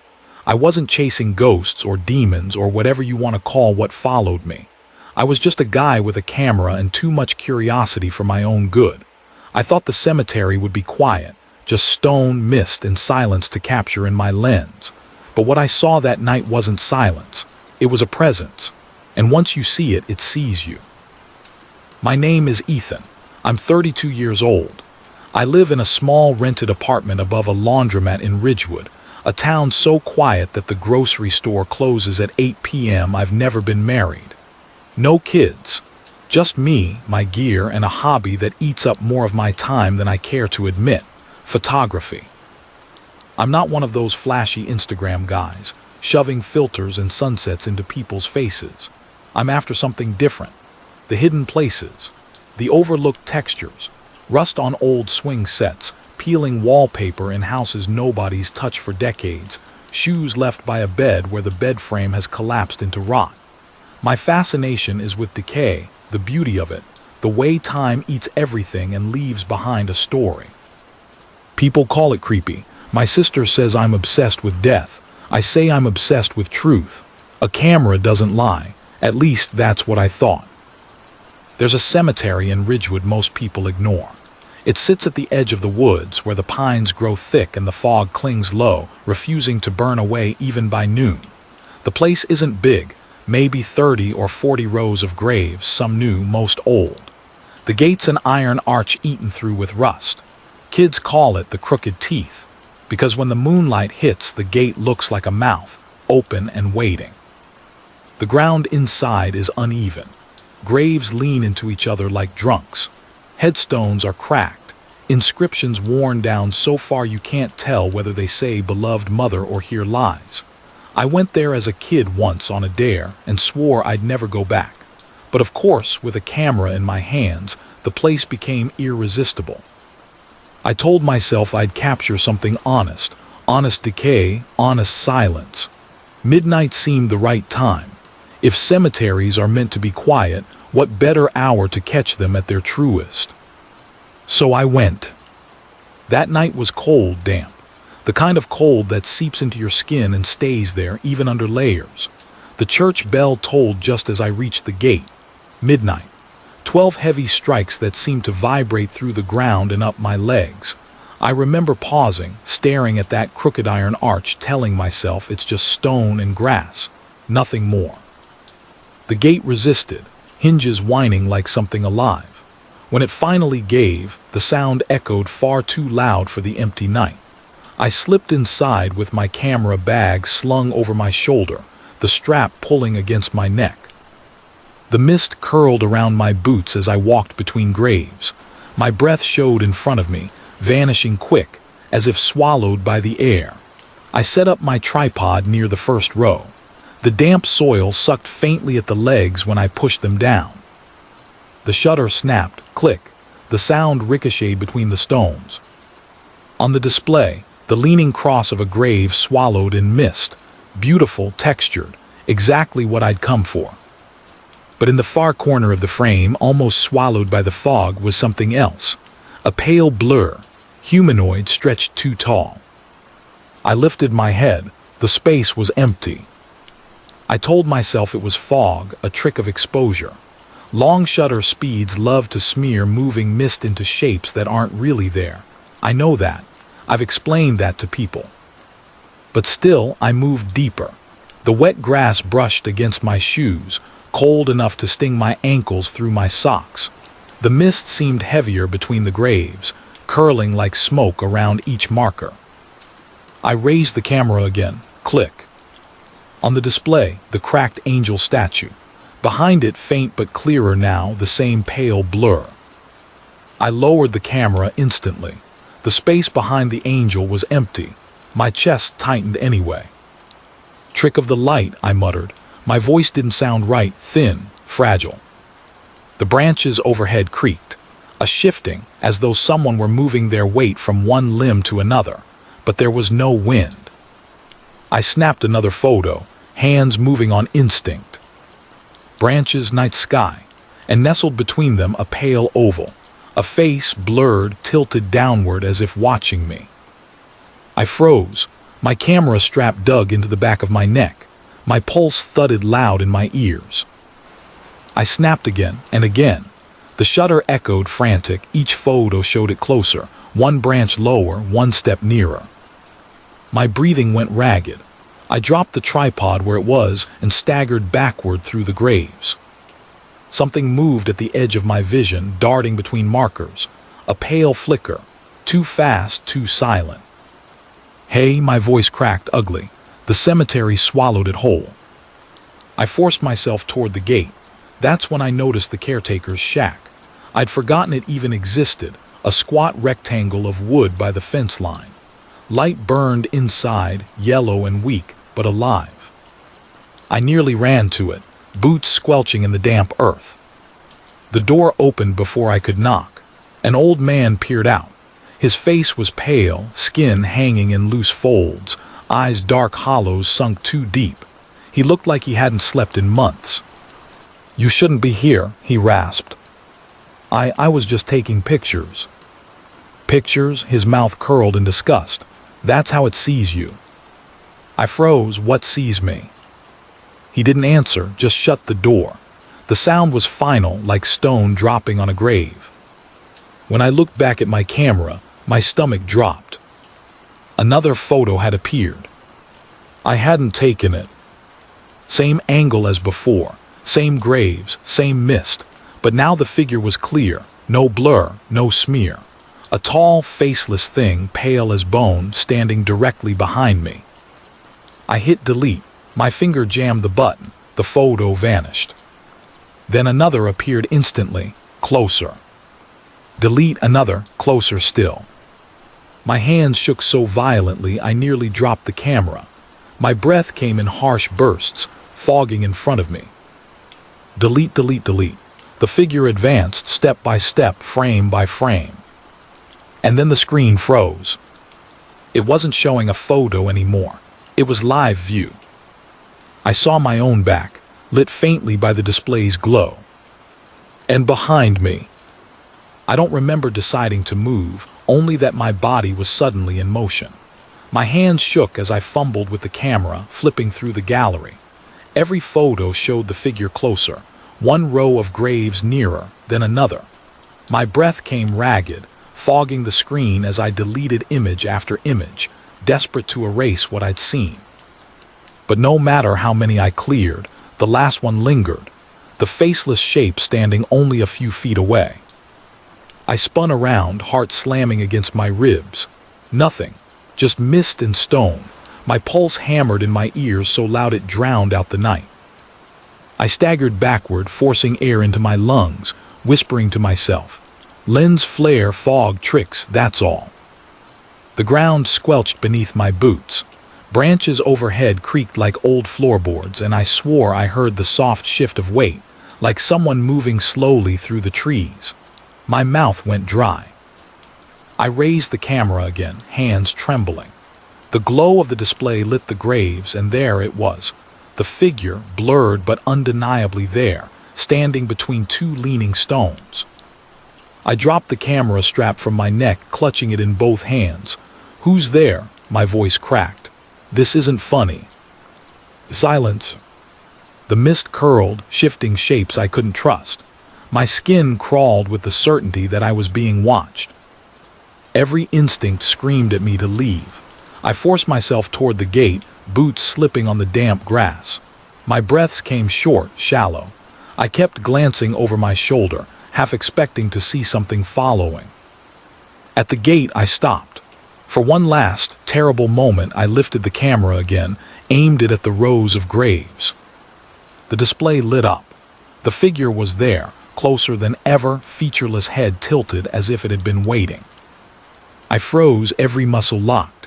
I lowered the camera and, of course, nothing, just fog.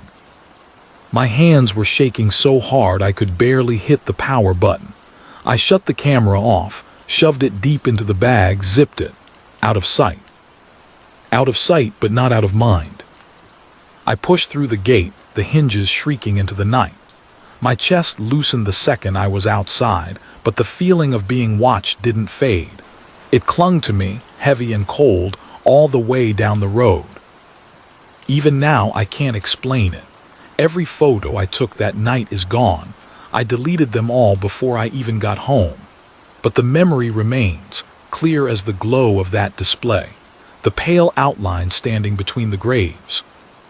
And the worst part, sometimes when I take photos indoors, mirrors, windows, even just in low light, I catch myself checking the edges of the frame, just to make sure nothing's there.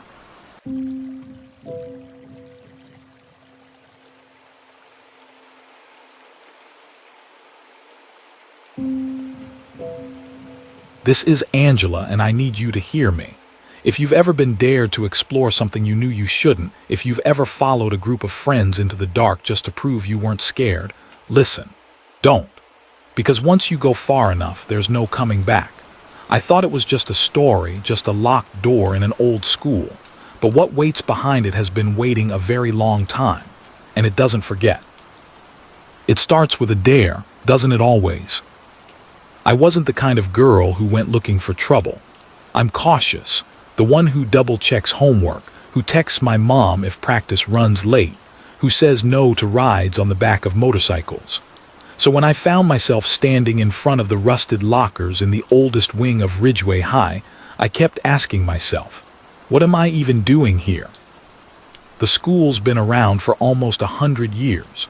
The newer sections smell of bleach and cafeteria pizza, but this wing, sealed off since before we were born, smelled like dust and rust. Everyone whispered about it, that a student disappeared down there decades ago, that janitors heard footsteps in the hall long after the last bell. My friends, of course, thought it was hilarious. "Come on, Angela," said Mark, grinning like he always did when a bad idea started sounding good.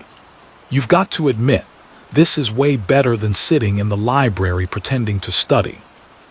Sasha rolled her eyes, but she was the one with the crowbar. She jabbed it against the locker door, metal squealing in protest.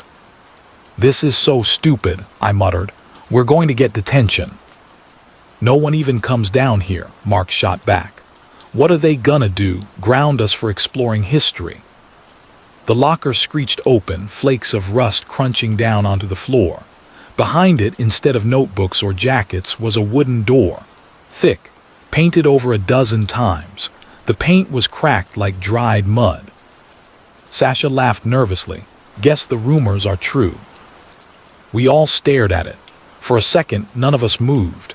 Then Mark grinned again and put his hand on the knob. The air coming through the cracks was damp and heavy, like the breath of something old. The staircase spiraled down into shadow.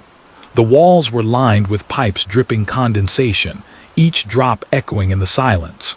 The smell was mold and mildew, thick enough to coat my throat. "Ladies first," Mark whispered, gesturing at me. I shook my head, not a chance. So he went, Sasha behind him, me last. Each step groaned under our sneakers. The sound of rust flakes crunching underfoot made me want to hold my breath, like the noise itself might wake something. Halfway down, I thought I heard it, a whisper, so faint I almost convinced myself it was just the pipes. But it said my name. "Angela." The basement opened into a long hallway, lit only by the flashlights on our phones. The walls sweated moisture. The air was so heavy with mildew that every breath felt shallow. We walked, sneakers squeaking against damp concrete. The pipes hummed above us, low and steady, like distant breathing. "Creepy as hell," Sasha muttered. Her flashlight beam shook in her hand. I kept glancing over my shoulder. The light from the stairwell had already vanished. We were too far down, too far in. That's when the footsteps started. At first I thought it was Mark or Sasha, except they were both in front of me. The sound was behind us, soft but distinct, echoing just a half beat out of sync with ours. When we stopped, it stopped. Mark laughed, though his voice wavered. Old pipes, echoes, don't freak out. But I could see his hand trembling where it held his phone. We pushed deeper. Doors lined the hallway, old classrooms, maybe storage rooms. Most were locked, but one stood open a crack. Mark shoved it wide. The smell hit us first. Mold, paper turned to sludge. Inside, desks were piled like barricades. A blackboard leaned against the wall, words faintly visible under the dust. Get out. Sasha swallowed hard. That's creepy. Probably a prank, Mark said, but his voice didn't sound convinced. Then came the whisper again, clearer this time. Angela. I froze. The sound was right beside my ear, as if someone had leaned close enough to brush my hair. My heart slammed against my ribs. Did you, my voice cracked. Did you guys hear that? They shook their heads, but I could see it in their eyes. They wanted to lie, to make me feel crazy. We backed into the hallway, and that's when the pipes above us shuddered. Water burst from a seam, spraying cold against our arms. The hum grew louder, rhythmic. Footsteps echoed again, this time ahead of us. We weren't alone. We turned a corner and nearly collided with Mr. Holbrook, the janitor. He was in his 70s, stooped, his eyes watery behind thick glasses. You kids, he rasped, what are you doing down here? Just exploring, Mark muttered. Holbrook's face twisted. You shouldn't be here. Some doors aren't meant to open. He pointed back the way we'd come. Go, before it notices you. What notices us? I asked. But he was already walking away, his flashlight beam bobbing down another corridor until he vanished. The three of us stood in silence. Then, faint and steady, came the sound of another set of footsteps. Not his. We tried to retrace our steps, but every hallway looked the same, lined with sweating pipes and locked doors. The air grew thicker, harder to breathe. Our phones flickered, screens glitching. The whispers followed us, not just my name now, but Sasha's too. Sasha, Sasha. She clapped her hands over her ears.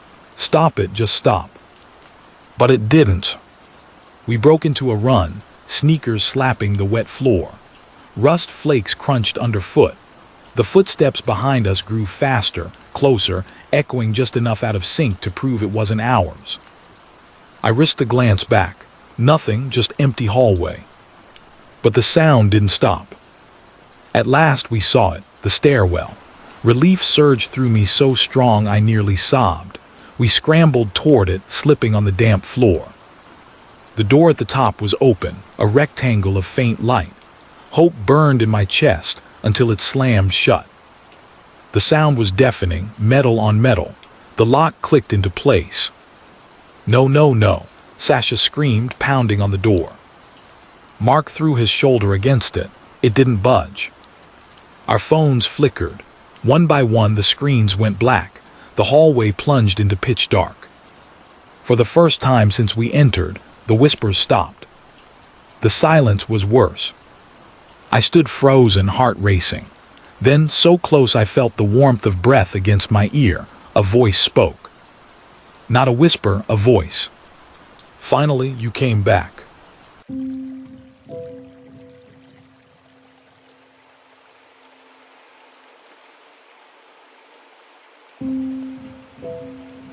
Imagine stepping into a place that was never meant to end. No exits, no stations, just a tunnel swallowing light, sound, and sanity. The deeper you go, the less you remember what it felt like to see daylight. And the breathing you hear isn't your own. This isn't folklore. This isn't urban legend. This is the tunnel where darkness never ends. And once you're inside, you'll never walk out the same way again, if you walk out at all. The first mistake was saying yes. It was Jason's idea, like most bad ideas were. Loud, reckless, restless. He was the kind of guy who didn't believe in danger until it had its teeth around your throat. An abandoned subway line, he said, grinning over his beer. They built it in the 70s but sealed it after an accident. Nobody knows why. Whole thing's just sitting there underground, untouched. We should check it out. I should have laughed. I should have said no. But I didn't. Because when you're 26 and tired of people calling you boring, you do things just to prove them wrong. Emily, Jason's girlfriend, looked at me with that sharp, raised eyebrow look that meant if you don't go, he'll go alone, and you'll regret it when he doesn't come back. She wasn't a thrill seeker, not really, but she had a streak of stubbornness that ran deeper than sense. So that's how it ended up being the three of us. A night in early October. Flashlights, backpacks, too much bravado, and one rusted service hatch that smelled of mildew and rot. The second I climbed inside, I knew I didn't belong there. The air was still, heavy, the kind that settles in your lungs like wet sand. Jason laughed. Smells like history. But to me, it smelled like something waiting. The first stretch wasn't terrifying, just wrong. Cracked tiles lined the walls, curling away like peeling skin. Tracks sat rusted into the concrete floor, but no dust gathered, no rats scurried, no dripping water echoed in the dark. The silence pressed, not just quiet, thicker than quiet, the kind of silence that swallows. Emily's light shook in her hand, feels like it's listening. Jason laughed, too loud, too forced. It's a tunnel, Em. It echoes, that's what it does. But it didn't echo right. Our footsteps came back to us, but slower, offbeat. Like something else was walking with us. We had been walking 10 minutes when we heard it. Breathing. Not ours. Ours came fast, nervous, shallow. This one was slower, wet. A drag of air followed by a rattle. We froze. Jason spun his flashlight in a wide arc. Nothing. The beam cut just a few feet ahead before vanishing, swallowed whole by the dark. Emily's voice trembled. Air vents, maybe. But no wind moved. No sound shifted. The air sat still as stone. That was the first time I thought, this isn't empty, it's alive. We walked and walked and walked. Jason checked his phone. An hour gone, we should have reached something, a junction, a wall, a platform. But there was nothing. The tunnel stretched the same in every direction. Emily whispered, "What if it doesn't end?" We laughed, weak, forced, but her words burrowed under my skin. Because when I looked back, the entrance was gone. Behind us was just more black. We stopped to rest. My legs trembled, my throat dry. That's when Emily noticed. "Your shadow," she whispered, eyes wide. I looked. It stretched against the wall, jagged, unnatural, too long for my flashlight's angle. And it moved. Not with me. Against me. Jason swore, "We're tired, that's all," but his voice shook. We stood ready to move, and that's when the tunnel sighed. A low exhale, long, heavy, like something massive breathing beneath our feet. The ground trembled, just a shiver, enough to remind us we weren't alone. Hours, or maybe minutes, later, my light caught something new. Scratches in the wall, hundreds, words carved deep into the concrete. "Let me out." "No end." "Still walking." "Nobody leaves." Jason touched one, fingers shaking. Had to be years ago. But the grooves were fresh, sharp. And at the bottom, carved deeper than the rest, was a name. Emily's. Sleep was impossible. We tried. Sat against the wall, lights aimed outward, but the dark pressed closer with every blink. That's when the voices began. Not loud, just a whisper, faint but clear. "My name's Sarah." Sometimes it was Emily's voice, sometimes Jason's. But their mouths weren't moving. Emily covered her ears. "Make it stop, please make it stop." Jason shouted into the dark, "Shut up." The tunnel listened. And then it laughed. Not loud, not clear, just the sound of our own laughter, bent and broken, echoing back a second too late. Jason tried to keep us moving. "Everything ends," he muttered. "It has to." We followed him, one step, another. And then he was gone. No scream, no sound. 1 second beside me, the next air. My flashlight caught only empty tunnel. Emily screamed. I grabbed her, shaking, whispering, "Don't stop, don't stop, don't stop." But her eyes were already glazed. She didn't last long after Jason. At first, she just grew quieter. Her steps dragged, her flashlight beam shook. She muttered under her breath, words I couldn't quite catch. I slowed to listen. "They're saying my name," she whispered, over and over, like it's carved into the air. Her voice was raw, her throat torn from crying. I tried to steady her. "It's the echoes, it's just this place, don't listen to it." But the truth was I'd heard it too. My name, my voice, whispered in tones too familiar, too warped. She grabbed my arm suddenly, nails digging in. "Sarah, what if Jason isn't gone? What if he's just walking ahead? Maybe we'll catch him if we go faster." Her eyes gleamed with a desperate kind of hope. I nodded because what else could I do?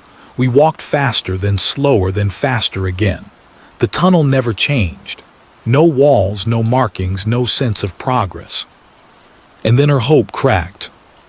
Her steps faltered, her light dropped low. "It doesn't matter," she said flatly. "We're not following him, we're following it."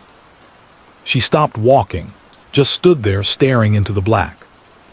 "Emily, please," my voice broke. "We can't stop if we stop." But she wouldn't move.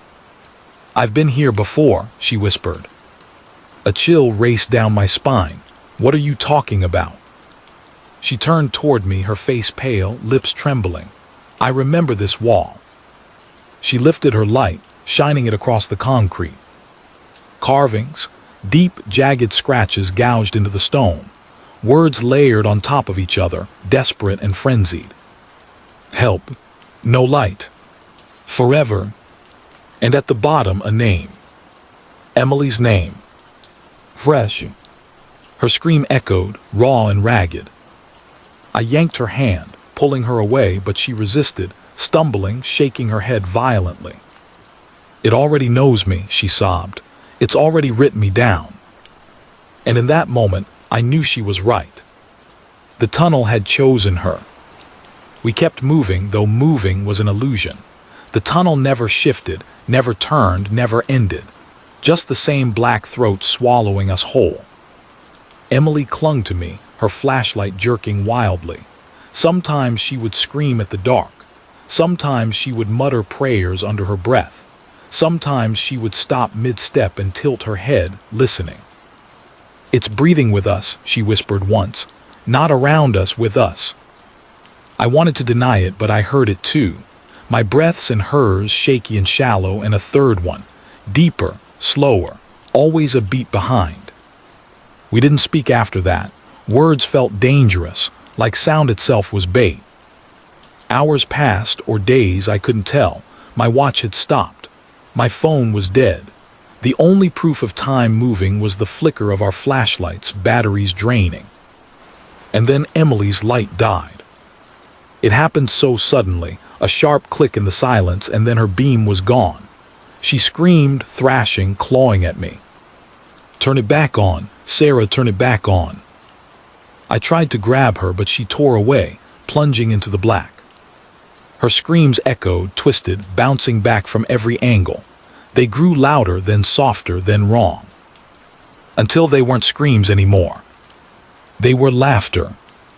Jason's laughter. And then silence. Just me. Just me and the breathing. I don't know how long it's been since Emily vanished. Her body isn't here. Nothing is, just empty tunnel stretching forever. I've tried running, I've tried standing still. It doesn't matter. The tunnel is the same either way. Sometimes I think I see light far ahead, a faint glow. I run toward it, heart hammering, but it never gets closer. Sometimes I hear footsteps just behind me, slow, heavy. I spin, beam flashing, nothing there. Sometimes I hear my name. Sarah. Not whispered anymore, spoken, deep, patient. My flashlight flickers now. The battery is nearly gone. I don't pray for escape anymore. I don't even pray for daylight. I pray for the light to last just a little longer, because I know what waits when it dies. The tunnel will still be here, and so will I.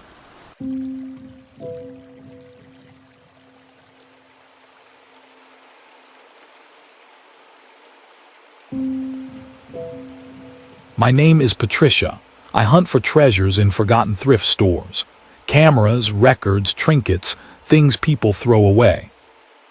I never believed objects could carry shadows of the past. Not until I brought home a camera that should have been left to gather dust. If you're listening to this, take my story as a warning. Some pictures should never be taken, and some things once seen can't be unseen. I've always loved the hunt.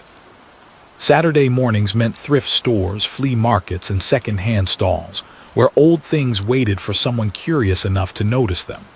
Most people walked past boxes of tangled cords, scratched vinyl records, and yellowing Polaroids without a glance. But not me. I called them treasures, not because they were valuable. God knows most of them weren't, but because they carried stories. I'd hold an old locket and wonder who wore it to their wedding. A chipped mug might have been someone's favorite for 20 years. A faded photo album could hold the only memories of an entire family. These objects whispered if you listened. That's why when I found the camera, I didn't hesitate. It was shoved in the corner of a cardboard box, underneath a pile of used clothes. A bulky, old-fashioned SLR with scratches on its black body, heavy in my hands. The leather strap was cracked with age, but the lens gleamed as though it had been polished recently. On the side, in faint silver etching, I could still read the brand, Optica, not a model I recognized. I raised it to my eye, peered through the viewfinder. Dust specks floated across the lens, glowing like stars. "How much?" I asked the vendor. He shrugged. 50 pesos, it doesn't work. I smiled. I'll take it. Back in my apartment, the camera looked at home among my other finds. My small place was cluttered but cozy, every surface covered with old lamps, typewriters, postcards pinned to the walls. My friends teased me that it looked more like a museum than a home, but I didn't mind. I cleaned the camera carefully, wiping each groove with a cloth. That's when I noticed the film compartment wasn't empty. Inside sat a half-used roll of film. My heart skipped. Forgotten film always felt like a secret message from the past. I debated sending it to a lab, but impatience won. I still had chemicals and trays from my photography class in college. Developing film at home was messy, and my bathroom barely had space, but the thought of seeing what images hid inside that roll made me buzz with excitement. That night I set everything up, red bulb glowing, chemical smell already biting at my nose. I unspooled the film, dipped it, rinsed it, waited. The anticipation was electric. When the first image surfaced, I leaned closer. A room. Dim, grainy, hard to make out. It looked like a living room, but the furniture was old, heavy, carved, with lace curtains drooping in the background. In the corner, almost swallowed by shadow, stood a figure. I squinted. It wasn't clear, just darker than the room, shaped vaguely like a person. I frowned. Probably an exposure error, or maybe someone had walked into frame while the shutter clicked. I moved on. The second image showed the same room from a slightly different angle. This time the figure was closer, clearer, shoulders, head, still blurry like a smudge of smoke. A chill slid down my spine. I shook it off. Bad lighting, old film, my brain filling in gaps, that's all. I kept developing, hands trembling more with each photo. By the time I finished, every shot was of that same room, and in each one the figure grew sharper, closer, as if it had noticed the photographer and was moving toward the lens. The last frame made me drop the strip into the chemical bath. It was just the figure. No room, no background. Just a black silhouette filling the shot, face blurred but eyes, God, the eyes sharp and staring straight into mine. I didn't sleep that night. I sat in my apartment, the prints drying on the line in the bathroom. Every creak in the building made me jolt. The shadows from my thrifted lamps stretched long, bending wrong, as though something shifted when I looked away. I told myself it was just film, just mistakes. But then at 3 a.m. I heard it. Clicking. The unmistakable sound of a shutter. The camera sat on my desk. No one had touched it. Clicking. The sound was sharp, mechanical, and too loud in the silence of 3 in the morning. My heart stuttered as I froze in bed, straining my ears. At first I thought it was my imagination, but then click. This time, no mistake, it was the camera. I scrambled out of bed, bare feet hitting the cold linoleum. My apartment was dark except for the faint orange glow of the streetlight outside, filtering through thin curtains. The camera sat where I had left it, on my desk across the room. Its lens faced the wall. My pulse slowed. Maybe something had shifted, a spring catching, an old mechanism letting off a final gasp of stored tension. That had to be it. But when I drew closer, my skin prickled. The air near the desk felt charged, like the moment before lightning strikes, when the air tastes of metal and your hair stands on end. The faintest hiss reached my ears, film winding itself. I reached out.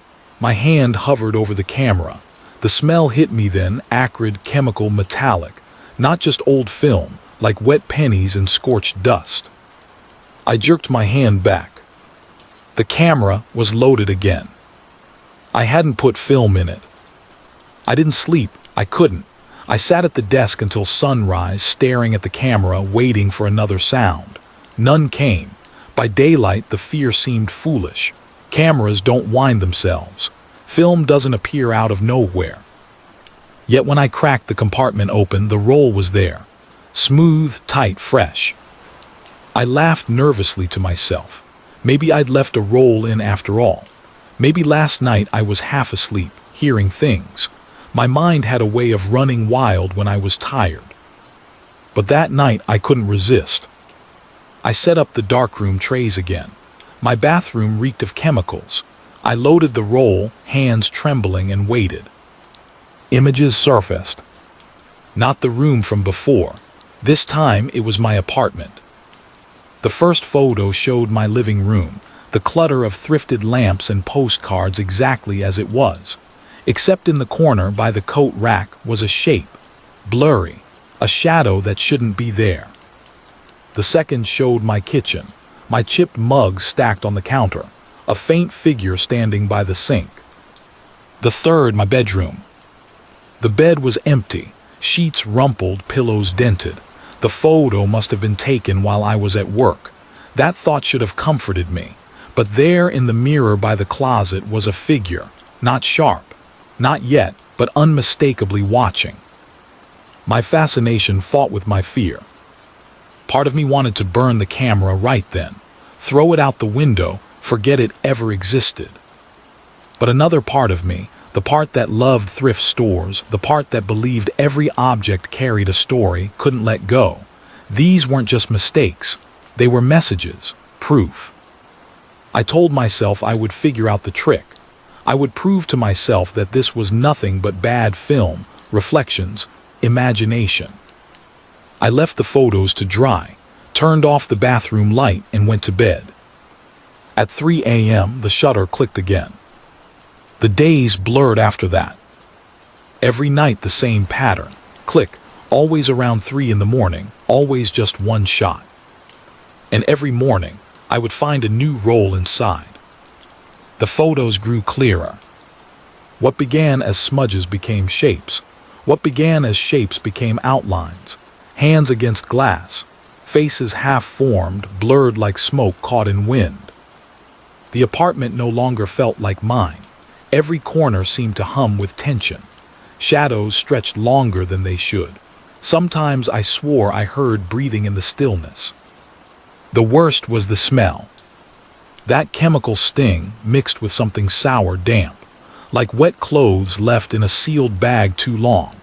It seeped into the air after every click, coating the back of my throat until I gagged. One night I stayed awake deliberately, camera on the desk across from my bed, determined to catch it in the act. 2:55 a.m. My eyes burned from fighting sleep. 2:58. My chest tightened. 3:00. The air thickened, charged. My skin prickled. Clicking. I saw it. The shutter snapped on its own. A bright flash lit the room for a fraction of a second, blinding. When my eyes cleared, the camera sat perfectly still. I stumbled out of bed, heart racing, and opened the compartment. Sure enough, a fresh roll inside. The hiss of winding still echoed in my ears, though the room was silent. I should have destroyed it then. But I didn't. Instead, I developed the roll with shaking hands. The first frame was my living room. Again, my thrifted lamps casting warped shadows. In the doorway, half hidden, a figure stood. The second frame, my kitchen, the same shadow, closer, blurred. The third, my bedroom. Me, asleep in bed. And behind me, the silhouette, its head bent low as if peering at my face. The photo of me sleeping nearly broke me. I sat on the bathroom floor, back against the tub, the print dangling from my trembling fingers. The figure loomed behind my bed, its outline sharper than before. I couldn't see its face, not fully, but the impression of it was wrong. Not a blur anymore, not a smudge. It had eyes, dark pits staring directly at me. My stomach twisted. That wasn't possible. I lived alone. I locked my door every night. My windows stuck shut with years of paint. And yet the proof dangled in my hand.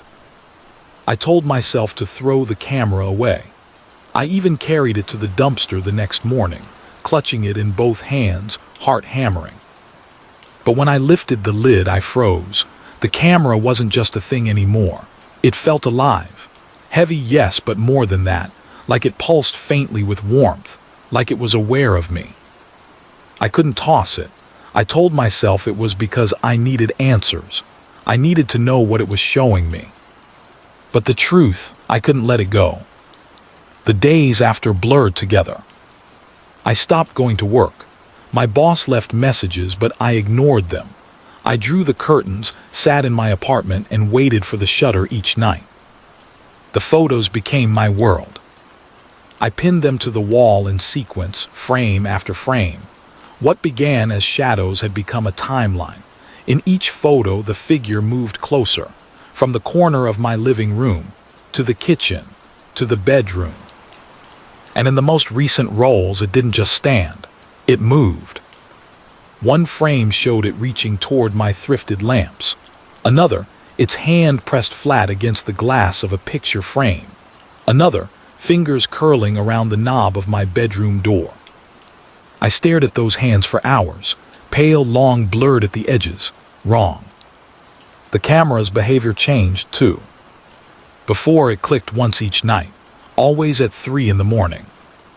Now it clicked whenever it pleased. Click while I washed dishes, the flash catching on wet plates, turning them into shining mirrors for a split second. Click while I lay on the couch, half asleep, the white burst burning against my eyelids. Click while I stood in the shower, water streaming down my face, the sound unmistakable even through the curtain. The rolls multiplied, every drawer in my apartment filled with canisters. I developed them obsessively, chemicals staining my fingers, the metallic tang coating my lungs. The images grew clearer, sharper. And the figure was no longer just standing behind me. It was looking at me. Directly into the lens. Directly into me. One night I heard something new. The shutter clicked, but no flash. Instead, a soft scrape like fabric brushing against wood. I froze in bed, listening. Then breathing. Slow, deep, not mine.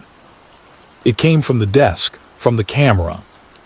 I held my breath, tears stinging my eyes. The sound faded, silence stretched. But I didn't sleep again. By then I had stopped telling myself lies. This wasn't faulty film. This wasn't imagination. Something lived in that camera. And worse, it was coming through. I tested it once. I don't know why. Maybe I wanted proof. Maybe I wanted to see how far it would go. At 2:55 a.m. I sat in bed, camera on my lap, waiting. 300, click. The flash seared my vision. Spots danced in front of my eyes. When they cleared, I felt it. The air was heavy. My skin buzzed with static. A coldness seeped from the camera into my legs as though I had set ice in my lap. I lifted it with shaking hands and turned it toward the mirror. My reflection stared back, pale, gaunt, eyes wide. Then behind me in the mirror, movement. A figure. I spun around, nothing there. But in the mirror it still stood. Closer than ever. I stopped leaving my apartment entirely. People knocked, asked if I was okay. I didn't answer.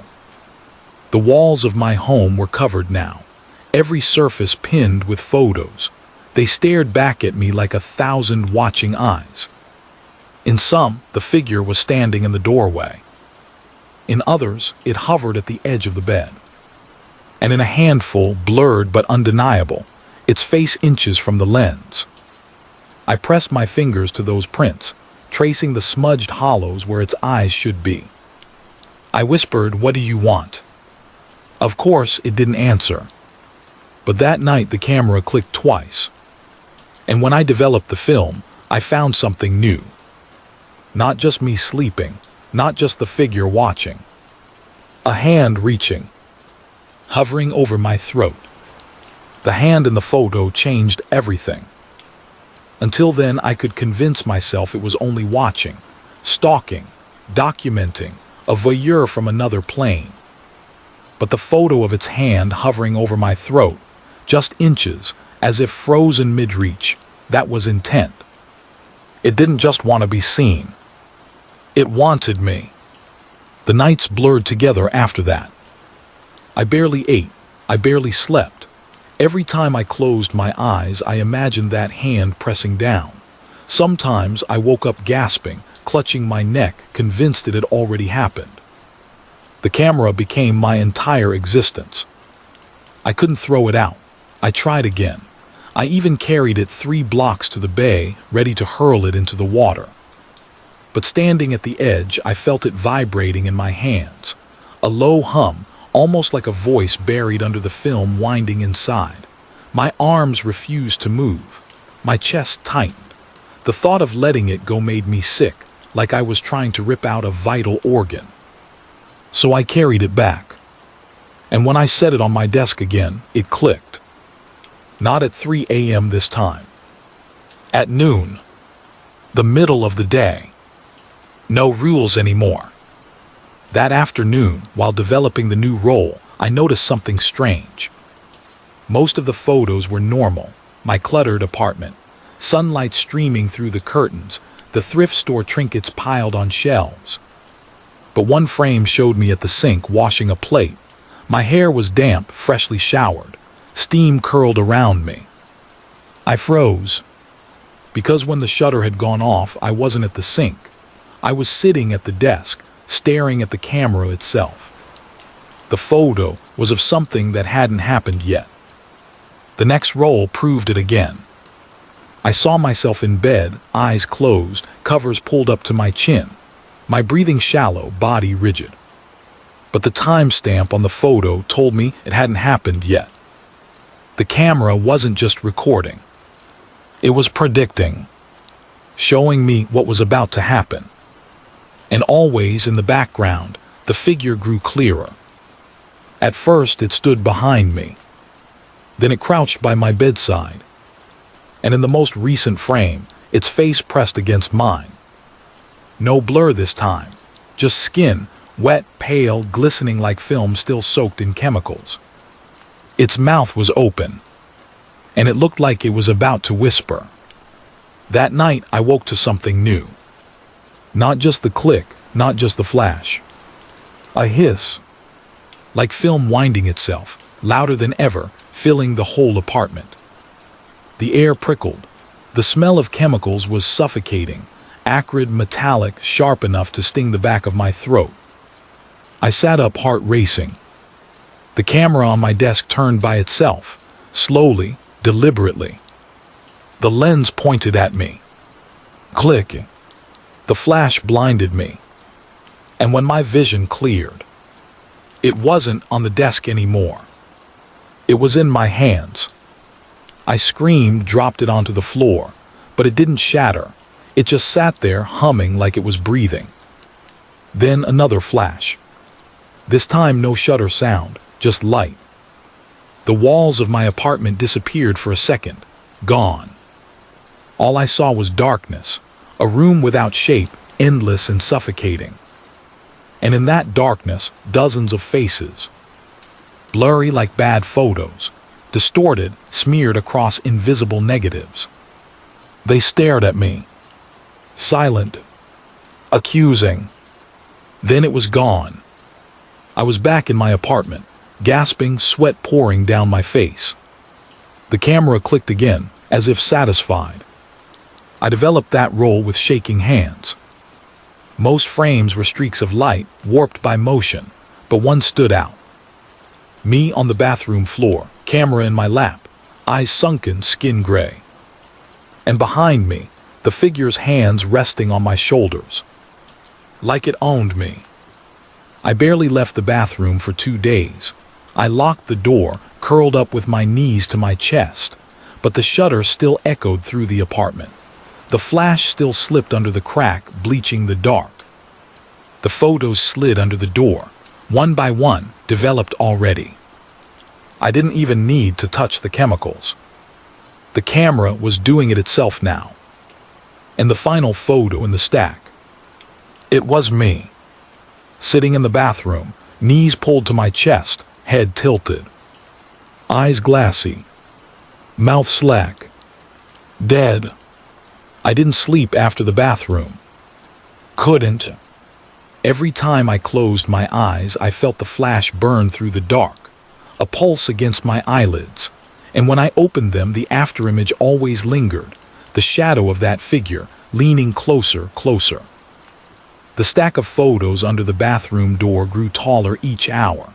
At first, I shoved them away with my foot, refusing to look. But the smell of chemicals filled the tiny space, sharp and sour, forcing me to gag. So I looked. Frame after frame of me, deteriorating. Skin paling. Eyes hollowing. Hair damp, stringy, as if water clung to it. But I hadn't left the bathroom. I hadn't touched the sink, hadn't showered, hadn't eaten. The photos weren't documenting anymore. They were dictating.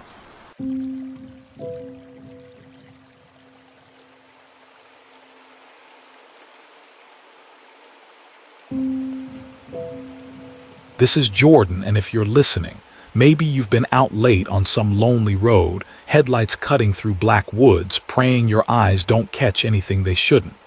I was just trying to get home, just another night. But I learned something about driving alone, something I wish I hadn't. If a stranger ever tells you not to look in your rearview mirror, listen. Whatever you do, don't look. The road feels endless. I've been driving for hours, eyes burning from the glow of the dashboard. It's past midnight, and the highway stretches flat and black in both directions. My little Honda rattles every time the tires hit a seam in the pavement. I keep the radio low, not music but static, just noise to keep me awake. I shouldn't have stayed on campus so late. My brain aches from study sessions and cheap vending machine coffee. But the thing about living 40 miles away is you can't just crash in the library. You have to drive. The air outside is heavy, humid enough to make the windshield fog on the edges. Normally, you'd hear crickets in farmland like this, frogs croaking in the ditches. Tonight, nothing. Just the steady rumble of my tires and the faint wheeze of the AC. I pass one of those old green mileage signs. Paint faded, riddled with rust. Gas 2 miles. Perfect. I need caffeine if I'm going to keep my eyes open. When I spot the gas station, it looks almost like a mirage. A faint red glow floating above the fields, flickering like it's fighting to stay alive. Fluorescent tubes buzz inside, but the place looks deserted. I pull in.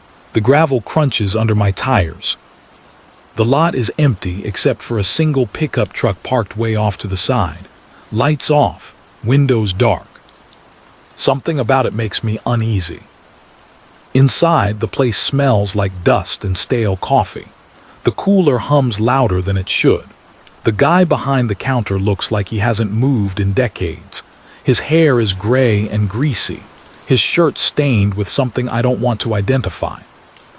I grab an energy drink and shuffle up to the counter. My eyelids feel like sandpaper. The clerk doesn't look at the can, doesn't even look at me. His eyes are pale, unfocused, like he's staring through me. "You're headed east," he says. His voice is dry, raspy, like paper dragged across stone. I freeze. Yeah, home." He nods once, slow. Then he leans forward, voice dropping to a whisper. "Don't look in your rear view." The fluorescent lights buzz overhead. I blink. "What?" "Whatever you do." His lips barely move. "Don't look in your rear view mirror." My skin crawls. I laugh nervously, waiting for the punchline. But he doesn't blink, doesn't smile, just stares at me like he's already said too much.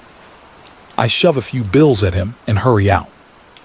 Back in the car, the leather seat creaks as I sink into it. My hands grip the wheel harder than they should. I tell myself he was just some crazy old man, probably drunk, probably trying to scare me for kicks. But when I start the car and the headlights sweep across the lot, I swear I see the pickup truck shift, like someone just ducked down inside. I gun it back onto the highway. The road stretches empty. No cars, no streetlights, just me, the dark, and the hum of the engine. I can't stop thinking about what the clerk said. "Don't look in your rear view." Ridiculous, it's just a mirror. But suddenly it feels like a trap waiting to be sprung. Like the moment I look, something will be there. I force my eyes forward. The dashboard glows faint green. The speedometer needle trembles at 60. Minutes crawl by. That's when I hear it, the sound of weight shifting in the back seat. Leather creaking, slow, deliberate. My throat goes dry. I don't move, don't breathe. The sound fades. I tell myself I imagined it. My car's old, seats shift on their own. It's nothing. But then I feel it. Cold breath against the back of my neck. The windows are rolled up. The AC is off. I grip the wheel so hard my knuckles ache. Sweat beads on my forehead. My heart hammers in my chest. I don't dare look. I drive mile after mile. At one point I hear whispering, so faint I almost mistake it for wind. But the windows are sealed, the night air thick and dead. The words are muffled, garbled, but one thing is clear. My name. Jordan. I swallow hard. My eyes sting with tears I refuse to let fall. Don't look, don't look, don't look. The mirror twitches. I swear it. The angle shifts on its own. A sharp metallic click like fingers brushing the glass. I scream, slapping a hand over it to shove it back into place, not letting myself see. The car swerves, tires rumble over the shoulder. I yank it back onto the asphalt, chest heaving. No more pretending, something is back there. I spot headlights up ahead. Relief floods me. Another car, a pair of taillights glowing red in the dark. I speed up, desperate for company, for proof I'm not alone on this cursed stretch of road. But the closer I get, the more wrong it feels. The lights don't move. The car doesn't exist. Just two pinpricks of red hanging in the dark, always the same distance away. I slow down, they fade. I speed up, they return. Following, waiting. My vision blurs. I blink hard, fighting exhaustion, fighting panic. Another sign looms. Rest stop 5 miles. I press the accelerator. The whispering grows louder. When I pull into the rest stop, the parking lot is empty. The fluorescent lights over the bathroom flicker, buzzing like angry insects. I kill the engine, but I don't get out. My hands are shaking too badly to work the handle. The leather seat creaks again. Something shifts behind me. I squeeze my eyes shut. Minutes pass, or maybe hours. Finally, I force myself to open the door. The humid night air rushes in, thick and suffocating. I run to the bathroom, slam the door, lock it. The mirror over the sink shows my face, pale, sweating, eyes bloodshot. I splash water on my cheeks, gripping the sink until my knuckles go white. When I finally gather the courage to return to the car, the back door is open, wide. The interior is dark, silent.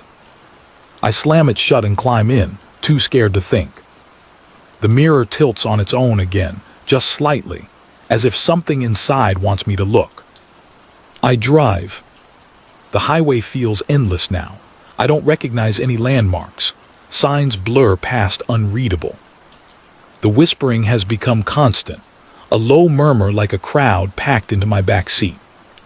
Sometimes I hear laughter. Sometimes I hear my own voice, repeating words I haven't spoken. The mirror rattles with each bump in the road. I grip the wheel, whispering to myself, "Don't look, don't look, don't look." The air turns cold. Frost creeps along the inside of the windshield.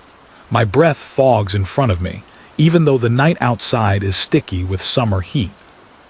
Something brushes the back of my neck. I can't take it anymore. With a sob, I glance up. For one fraction of a second, I hope I'll see nothing, just my own exhausted face. But the back seat is full. Pale faces, dozens, pressed close together, crowding every inch of space. Their eyes wide, unblinking. Their mouths stretched into smiles too wide, too sharp. And the worst part, they're all smiling at me.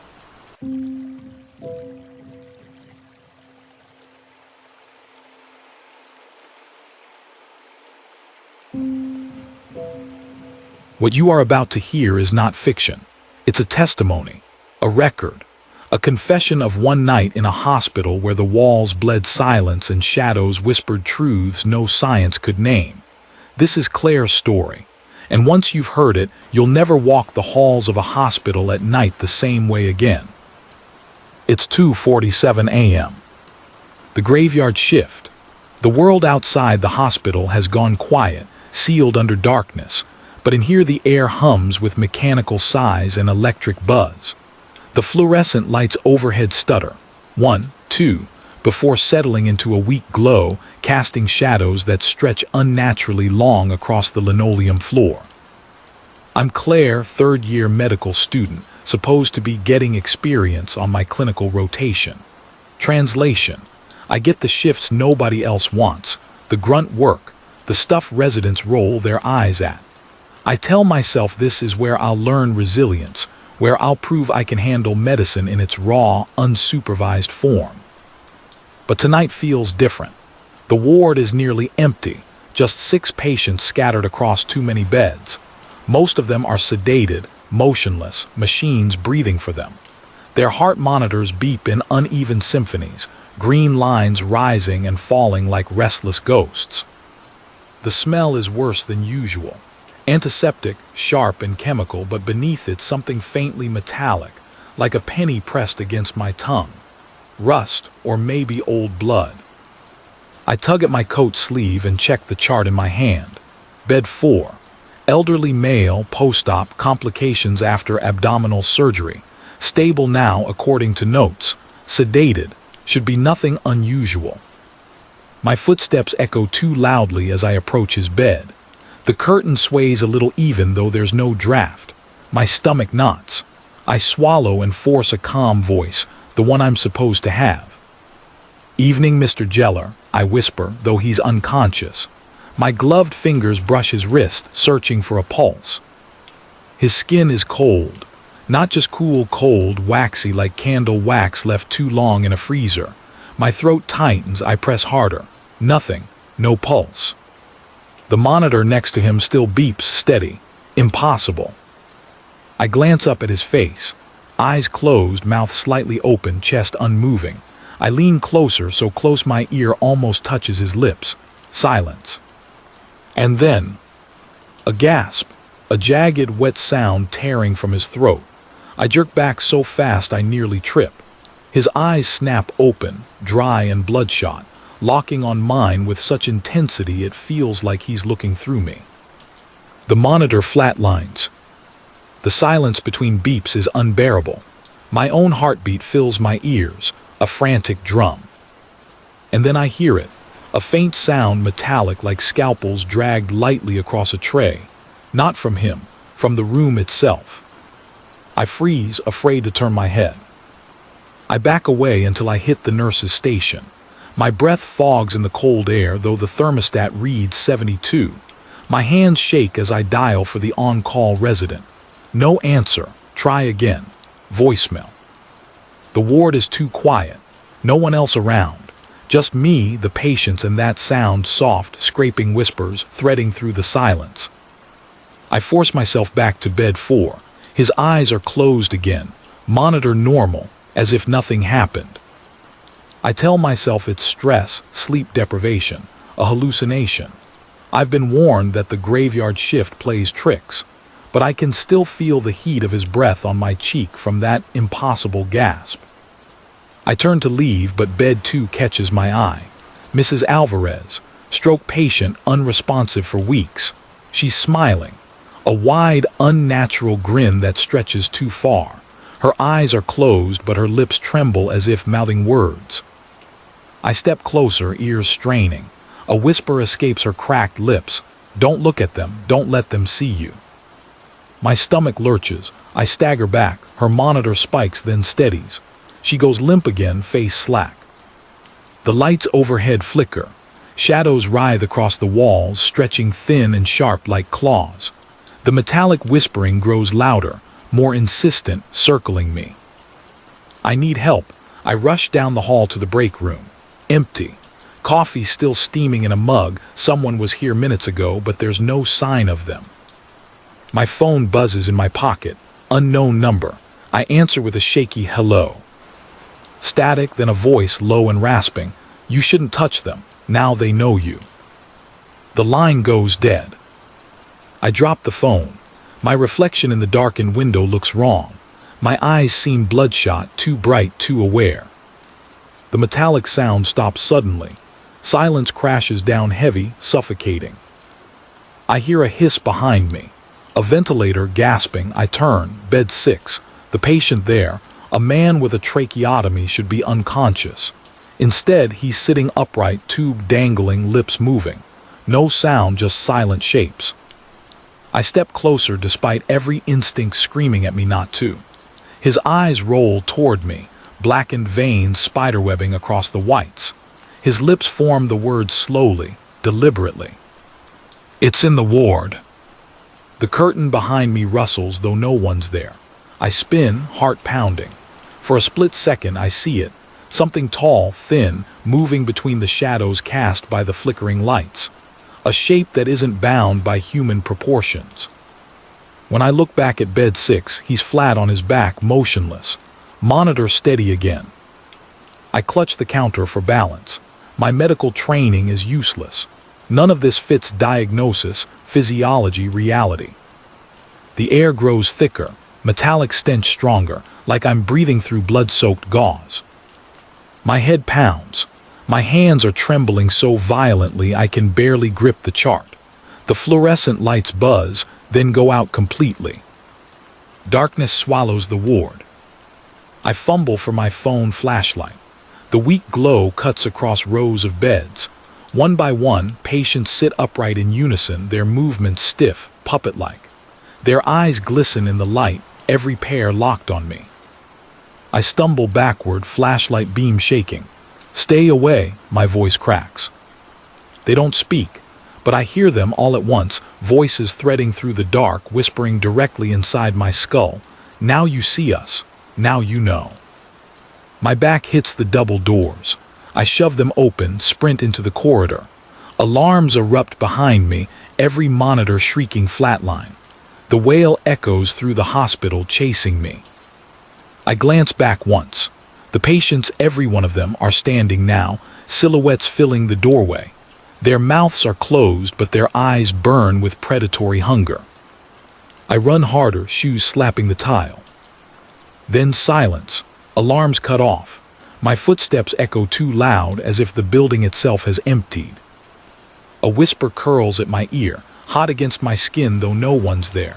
Now you're one of us. I spin, nothing. The hallway stretches endlessly, fluorescent lights flickering to black one by one behind me. My reflection in the glass of a supply cabinet makes me freeze. It's me, but not me. My eyes are bloodshot, lips trembling, mouthing words I can't hear.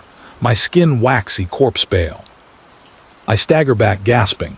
The reflection keeps moving, it smiles. And then the last light goes out.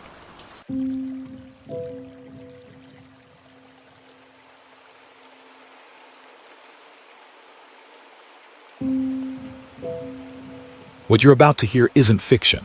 My name is Adrian Cole. I've traveled for work most of my life. Airports, contracts, hotels that blur together into one endless corridor. I've always trusted routine. Schedules, control, but one night I checked into a hotel that wasn't on any itinerary. I shouldn't have stayed. I shouldn't have signed anything, because now I can't leave. If you're listening, understand this. Hotels remember us even when we forget them. And some doors only open once. Travel is repetition. That was the rhythm of my life. Fly in, sign papers, smile through dinners, fly out. I could recite boarding procedures in my sleep. Most weeks, I woke up not knowing what city I was in until I checked my phone. People envy business travelers, the miles, the perks, the hotels. They don't realize the truth. Everything becomes the same. Same beige walls, same carpet patterns, same over-polished lobbies that smell faintly of lemon cleaner. That Tuesday evening, I landed late after a meeting in Denver. My calendar said I had a booking at the Hyatt downtown. I trusted the app. I always did. But the cab driver pulled off earlier than expected, onto a quiet street lined with old stone buildings. He stopped in front of a hotel I'd never heard of, the Grayson. The building was grand but faded. Ornate stonework, tall windows draped in velvet curtains, a revolving door that squeaked faintly as I pushed inside. The lobby stretched wide, bigger than it looked from outside. My shoes echoed too loudly against the marble, as if the room was hollow. Chandeliers hung dimly above, their crystals dull with dust. Velvet carpets were worn thin, their patterns nearly rubbed away by countless feet. Behind the desk stood a bellhop, or perhaps a concierge. His uniform was crisp, old-fashioned, cut like something from decades past. His smile was too long, his bow too deep. "Welcome back, Mr. Cole," he said. My breath caught. I'd never been here before. I corrected him. "No, you must have me confused, first time here." But he only tilted his head, still smiling. "Of course, first time again." A brass key clinked onto the counter. Not a card, an actual key with a heavy tag. My name was etched into the metal, Adrian Cole. I frowned, slid it into my pocket, and told myself it was a mix-up. Hotels sometimes pulled up the wrong reservation. That was all. I signed the receipt without looking closely. The paper felt oddly dry, brittle, though the ink from my pen gleamed fresh. As I turned away, the faint ring of a bell echoed from the desk. Neither of us had touched it.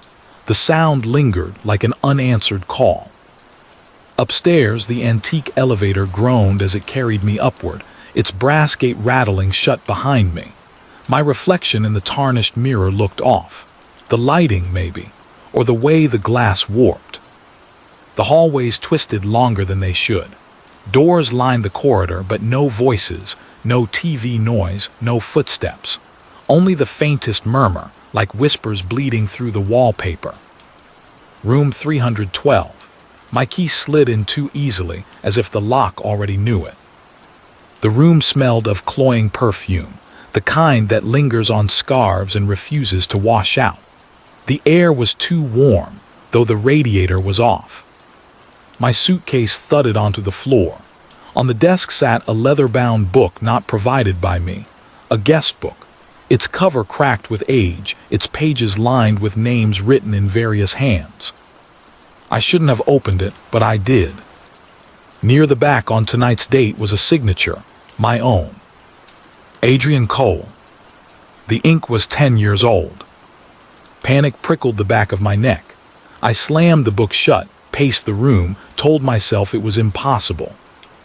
Maybe another Adrian Cole had stayed here. Maybe a coincidence.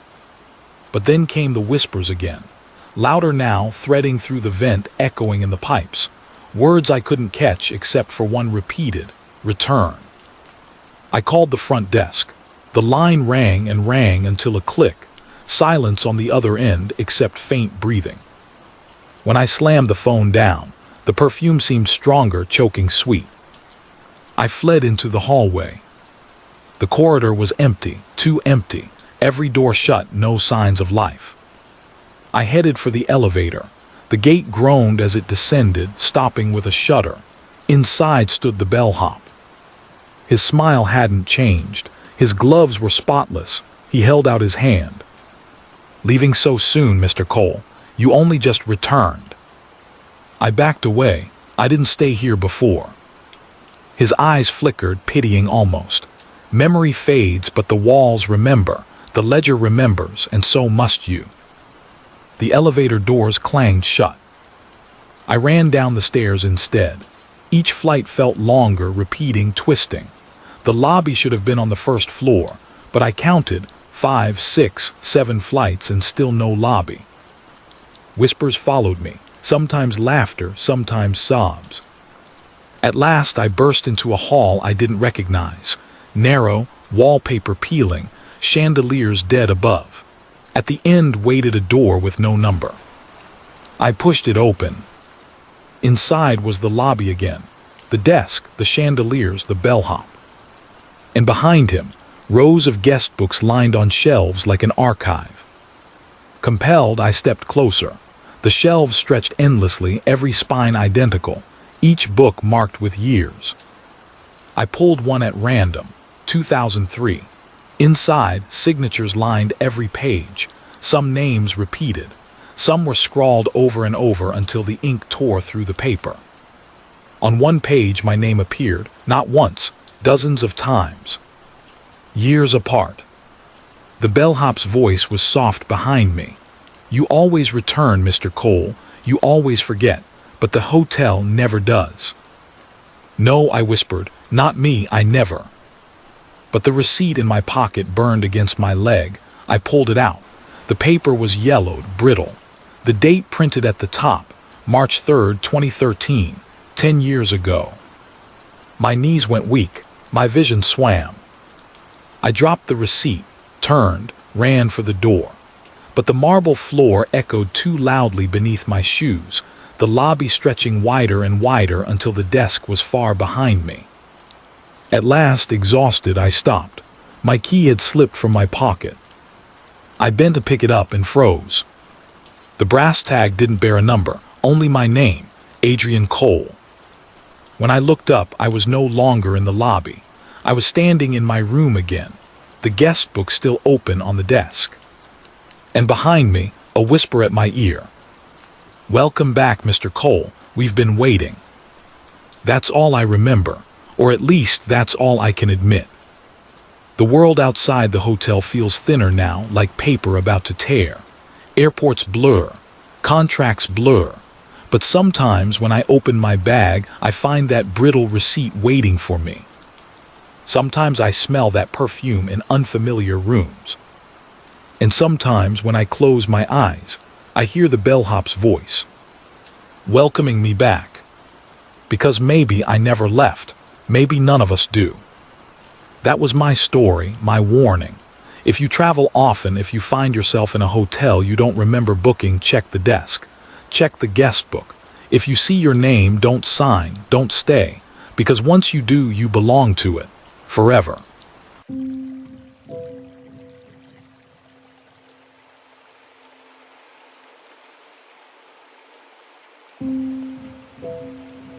If you're listening to this, then maybe you work late. Maybe you've stayed behind when the doors close, when the laughter fades, when a place that felt normal during the day suddenly doesn't anymore. I just want you to know you're not crazy. You're not imagining it. Empty rooms don't stay empty after hours. Some seats never stay cold. My name is Eric, and I was a projectionist at the Crescent Theater. That place was my second home. Until the night I realized home isn't safe when you're the last one left inside. I've worked a lot of jobs: warehouse, diner, gas station. None of them stuck, but the Crescent Theater did. I guess because I've always liked movies, or maybe because I like the dark. At least I thought I did. The theater wasn't anything special. 3 screens, seats that creaked when you shifted, floors permanently tacky from decades of soda spills. The carpets had a strange smell, sweet butter and something stale underneath, like damp clothes that never fully dried. But I loved it. Even when the lights dimmed and the projectors hummed to life, even when customers complained about the sound or the AC. I loved the control. From the booth, I could see everything, every flicker on the screen, every face in the crowd, every shadow in the aisles. The shadows always lingered a little longer than I expected. I never told anyone that. It sounded crazy. But some nights when the last show ended, I'd glance out of the booth and swear I still saw movement in the seats. Not people, not exactly. Just shapes, like the crowd didn't fully leave. I brushed it off, my brain filling in the gaps, right? A trick of the low light, the flickering film, exhaustion. Still, I started noticing small things. Coughs when the room was empty. A shifting seat after everyone had left. The faint smell of something sour, like old breath, that no amount of cleaning spray could cover. It never scared me, not really, not until that night. Tuesday, we were showing a horror flick. Not a good one, just another cheap scream factory. The kind that leaves audiences laughing as much as screaming. The final scene rolled out. A girl in the woods, running, tripping, crying. Fake blood, fake screams. The audience ate it up. From the booth, I watched them. Families, couples, teenagers. Their faces lit by the screen, laughing and wincing in the glow. And then I noticed someone different. Row G, dead center. They weren't reacting, not laughing, not shifting, just sitting perfectly still. I told myself they were bored, or maybe asleep, but I couldn't shake the feeling that they weren't watching the movie at all, that they were watching me. The film ended, credits rolled, lights came up. The crowd shuffled out, voices echoing in the lobby, sneakers squeaking against the sticky floor. Everyone left. The laughter died. The doors closed. But Row G didn't move. That's when my stomach sank. From the booth, I leaned forward, pressing my forehead against the glass. The theater below looked different now that it was empty. The red seats stretched into darkness, glowing exit signs throwing long shadows across the rows. Without the audience's noise, the silence felt thick, pressing into my ears. And still, that one silhouette sat dead center. I considered calling down, but something in me resisted, like saying anything out loud would break a rule I didn't know existed. I waited 10 minutes, 15. They didn't move. The projector wound down with a heavy click. The final hum faded, leaving only silence. The black screen stared back, flat and empty, but the figure below was still upright, still watching. I had to go down. Protocol, no stragglers, lock every door, check every seat. But as I left the booth, something odd caught my eye. The stairs creaked under my feet, the same creak I'd heard before when I was sure no one else was in the booth. This time, the sound came after me, like the wood groaned twice for every step I made. I swallowed it down. Just an old building, just old wood. The theater smelled different downstairs. Not just popcorn or soda, but something sharper, sourer, clinging to the air. Like exhaled air from someone who hadn't brushed their teeth in years. I stepped into the aisle, my flashlight trembled in my hand. "Hey," I called out, "show S over, time to go." No response. The figure didn't twitch. I walked closer, shoes tugging against the sticky floor. "We're closed," I said, louder this time. "You gotta leave." And then it happened. A cough. Soft, wet, echoing too loud in the emptiness. I froze mid-step, my throat closed. The figure still didn't move. I forced my legs forward. My light skittered across the seats, cutting through shadows. Row G dead center. Empty. The breath caught in my chest. I swung the light again. Nothing. Nobody. But the seat cushion was still pressed down, the armrest still tilted, like someone had just gotten up. And as I stood there, frozen in the aisle, I swore I heard fabric shifting. Not in front of me. Behind me. The sound behind me was soft at first, just a shift, a scrape. I told myself it was the building settling the way old wood groans at night. But the problem was, there wasn't wood behind me, just rows and rows of seats, upholstered in that old red fabric foam sagging from years of use. Nothing to creak, nothing to scrape. Except someone moving. I didn't want to turn. Every nerve in me screamed not to. But I've got that thing, that stupid human instinct, where ignoring it feels worse than facing it. So I turned. Slow. My flashlight shook across the rows, catching glimmers of exit signs, empty seats, dust motes floating. No one was there. But the cough came again. This time closer. I whipped the beam across the room. Nothing. Empty rows. Just the sound of my own breathing bouncing back at me. I tried to laugh, to say out loud, "Okay, I'm tired, I'm imagining this." But my throat was dry. The words came out cracked, broken. I turned back toward row G. The seat cushion, the one that had been pressed down, indented, was rising. Slowly. Like someone had stood up only seconds before. I don't remember moving, but suddenly I was walking backward toward the aisle doors. My shoes tugging against the sticky floor, flashlight beam trembling in wide arcs.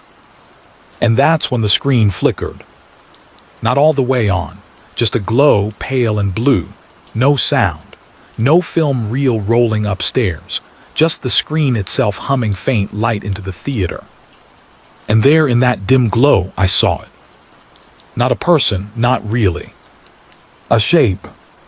A silhouette in the back row standing. Too tall, shoulders crooked like one side was heavier than the other. It didn't move, didn't walk, just stood there. Watching. I didn't run, not yet. Some part of me still wanted to rationalize it. A leftover customer, a prank. Someone had broken in, that had to be it. I forced myself up the aisle, every step sticky and loud. My flashlight beam wavered across the seats, jumping, jittering. "Hey," my voice cracked, "we're closed." The words didn't sound right. They bounced back from the walls, thin and warped, like the room was bigger than it should have been. When I looked up again, the figure was gone. The row was empty. My skin crawled with relief and dread all at once, like my brain couldn't decide if I'd been saved or tricked. I wanted to leave. God, I wanted to bolt out those doors, lock them behind me, and never look back. But procedure drilled itself into me. Projectionists do final sweeps, lock the exits, shut down the breakers, make sure no one's left inside. So instead of leaving, I made the mistake of going back up the stairs. Every step groaned under my weight, only it didn't stop when I stopped. The stairwell echoed a second creak for every one I made. Just offbeat, like something was following a half step behind. I reached the booth, slammed the door shut and locked it. My hands were slick with sweat, fumbling on the knob. Inside, the projector sat dark, silent, exactly how I'd left it. But the screen downstairs was still glowing. Faint blue, pulsing. I leaned toward the booth window, but my reflection in the glass threw me off. My own pale face, wide-eyed, and behind my reflection in the shadows of the booth, something moved. I spun. Empty. No one there, just the smell. That sour, rancid breath.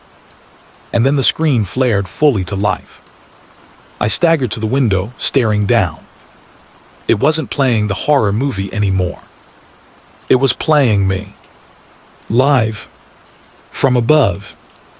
On the screen, I saw myself standing in the booth, staring out, hands shaking against the glass. And behind the me on the screen, a shadow shifted. Row G dead center. Something was rising out of the seat. That's when my body finally overruled my brain. I ran. I didn't lock up, didn't turn off the breakers, didn't sweep the rows. I tore down the stairwell 2 steps at a time, heartbeat thundering in my ears, lungs clawing for air. I burst through the lobby, the smell of buttered popcorn hitting me sharp and sour. The neon exit sign glared red over the double doors. But the doors wouldn't budge. I slammed into them shoulder first, pounded the crash bar with both palms. Nothing, like the metal had fused shut. The theater hummed behind me. I turned, chest heaving. The screen was still on, flickering with my image, only now it wasn't live anymore. Not exactly. It was delayed. Half a second off. I lifted my arm. The me on the screen lifted his after. I turned my head. The me on the screen turned slower. And behind him, the figure leaned closer. I staggered back toward the concession stand, knocking over a bucket of stale popcorn. The kernels scattered loud against the tile. That's when the whispers began. Soft at first, indistinct, like a dozen conversations happening just out of earshot, then clearer, closer. Sit down. Stay a while. Don't leave yet. I backed into the counter, my hands gripping the sticky surface. My phone buzzed in my pocket. I ripped it out, no bars, no signal, but the screen lit my face stark and pale. For a second I felt relief, something real, something mine. Until the whispers stopped, and a single wet cough echoed from the auditorium. Row G dead center. I don't remember what happened after that in clear detail. Just fragments, my shoes dragging across the lobby floor. The screen still playing me, but darker, grainier, as if filmed from deeper shadows. The feeling that the seats weren't empty anymore, that the whole theater was holding its breath. Then silence. When I came to, I was outside, standing on the sidewalk, keys in my hand, the doors behind me locked, no light inside, no sound. I told myself I'd fallen asleep in the booth, dreamed it. Stress, exhaustion, bad fast food. But the next night, when I showed up for my shift, I checked the seating chart. Row G dead center. That seat was marked out of order. No one had sat in it for years. And yet the cushion was still pressed down. The armrest still warm. If you ever find yourself alone in a theater after hours, don't check Row G, don't lock up, don't sweep, just leave. Because the thing about empty theaters is, they're never really empty. Someone always stays behind. Someone's always waiting for the lights to go out.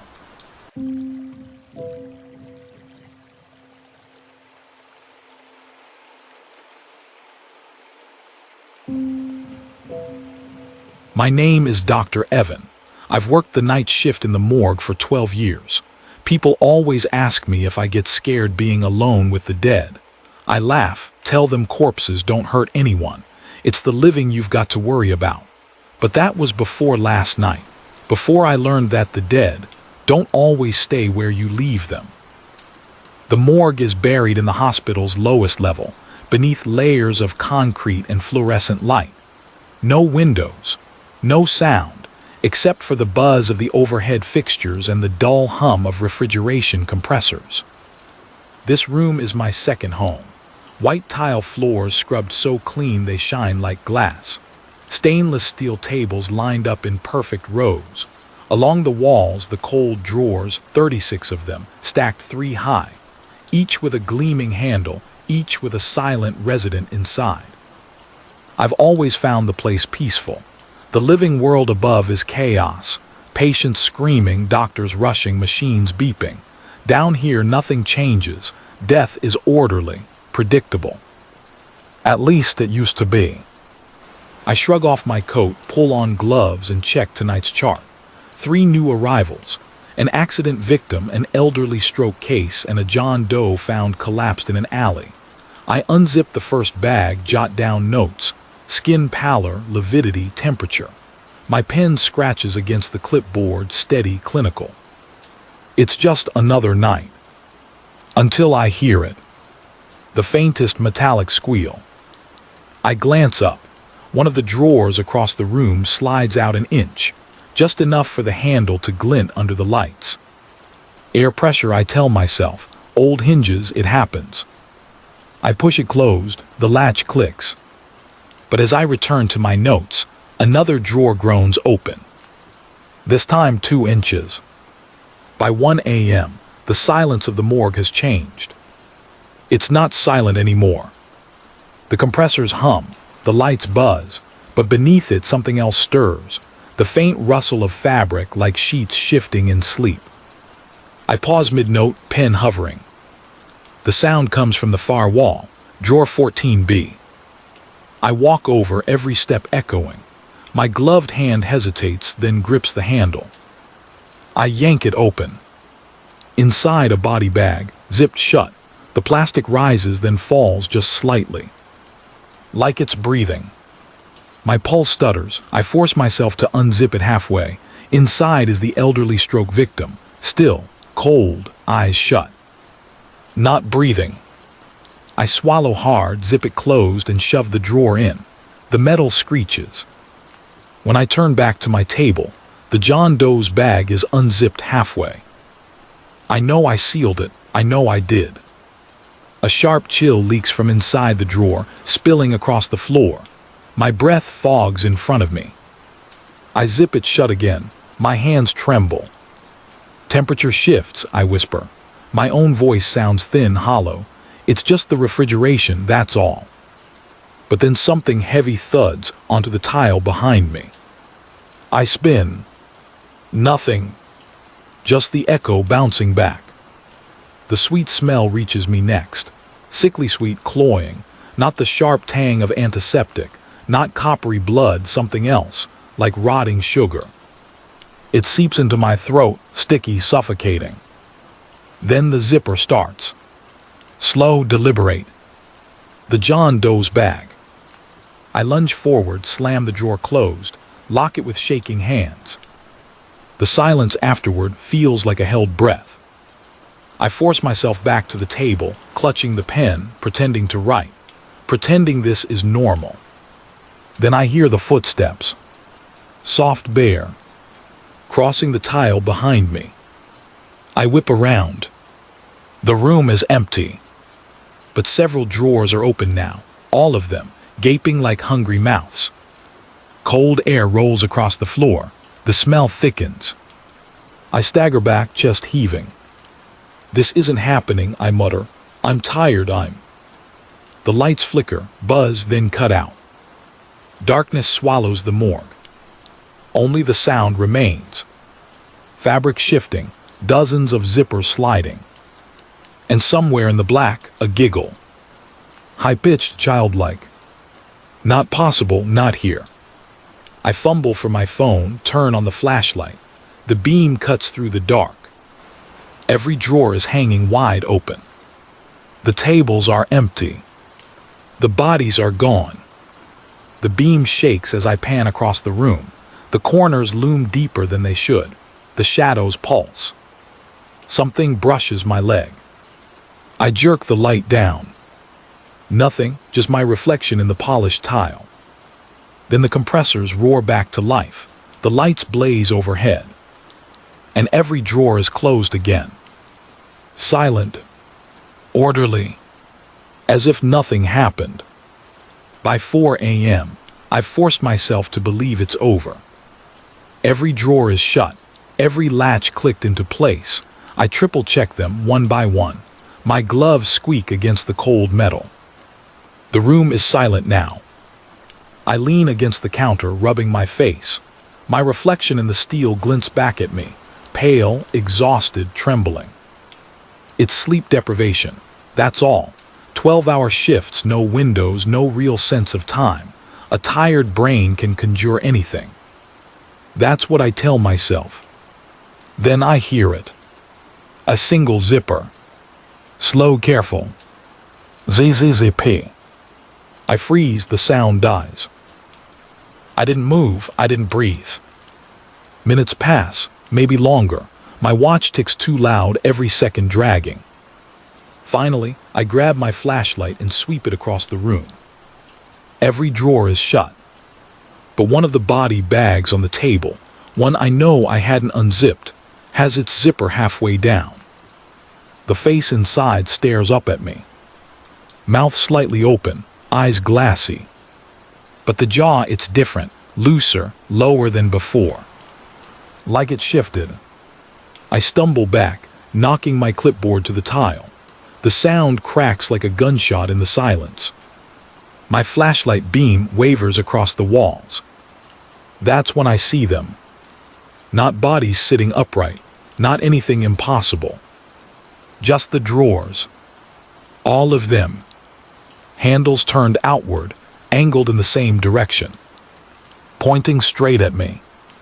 I backed toward the door, but the smell hit me first. Sweet, heavy, rotten. And I realized, with a clarity I can't explain, that whatever was in those drawers, it wasn't done with me yet.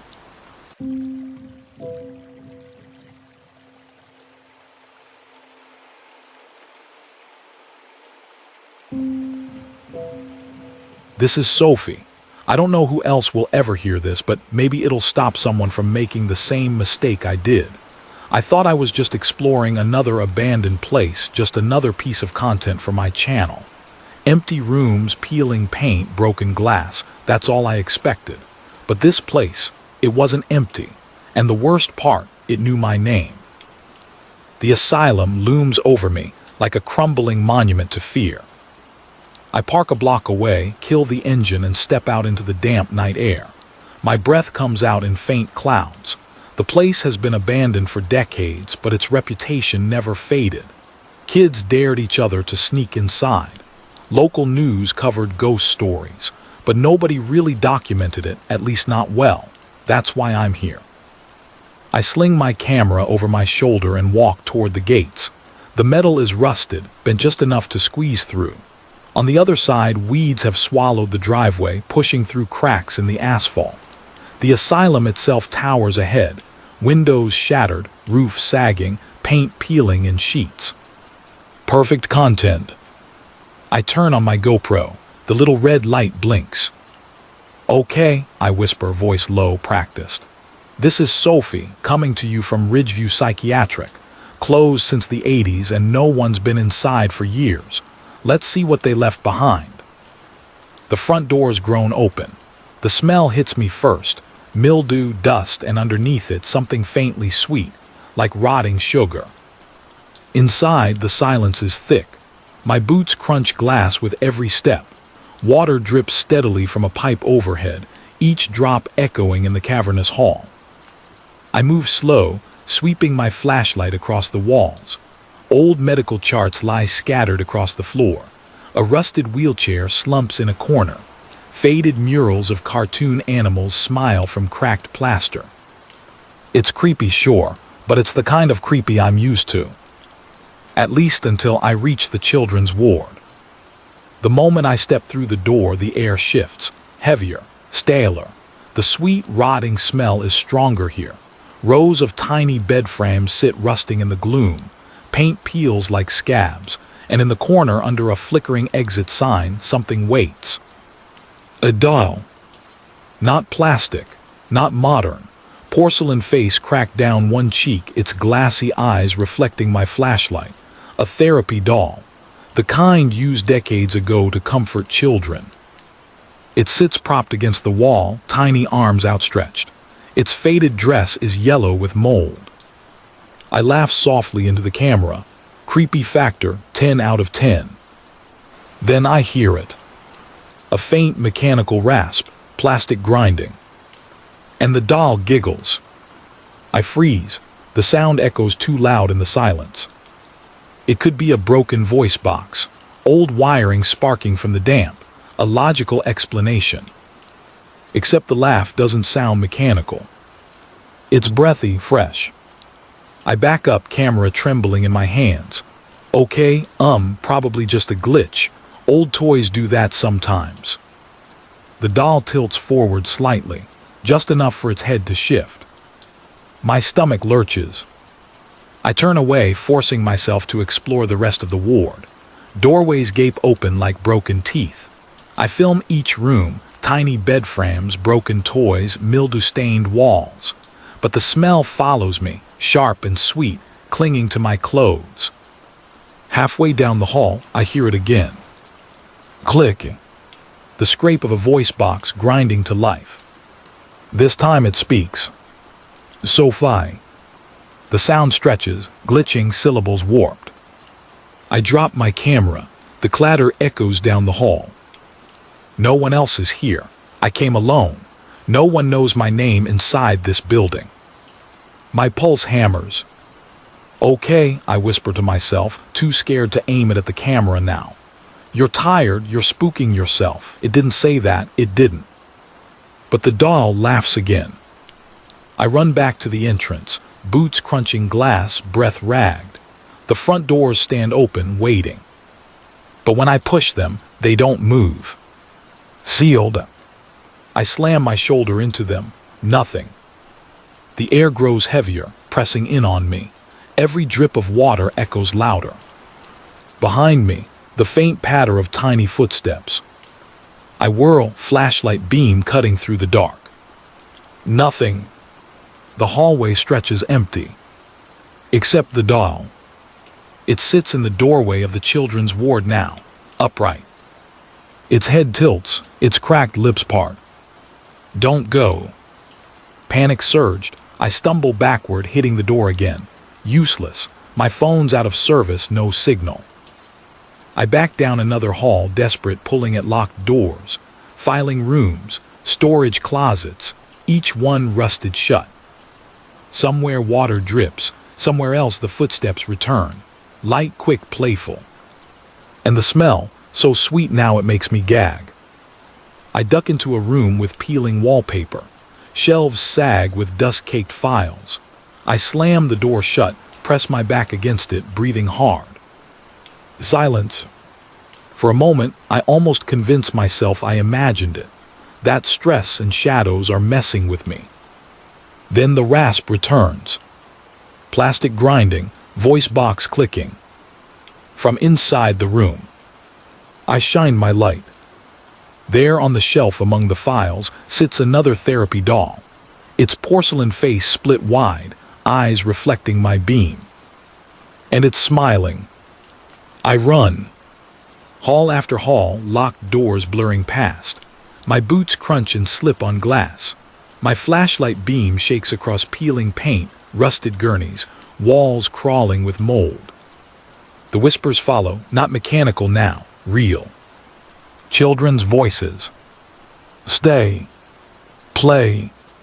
Don't go, Sophie. I burst into the children's ward again. I don't know how. I thought I'd run in the opposite direction. The beds are no longer empty. Dolls sit upright on every frame, dozens of them, their porcelain faces cracked, their tiny bodies stiff. All turn toward me. My chest heaves, my flashlight flickers. The smell of rot is suffocating now. I stumble backward, camera bouncing useless at my side. My phone is dead, battery drained without warning. The dolls don't move, they just stare. Except the one in the corner. The first one.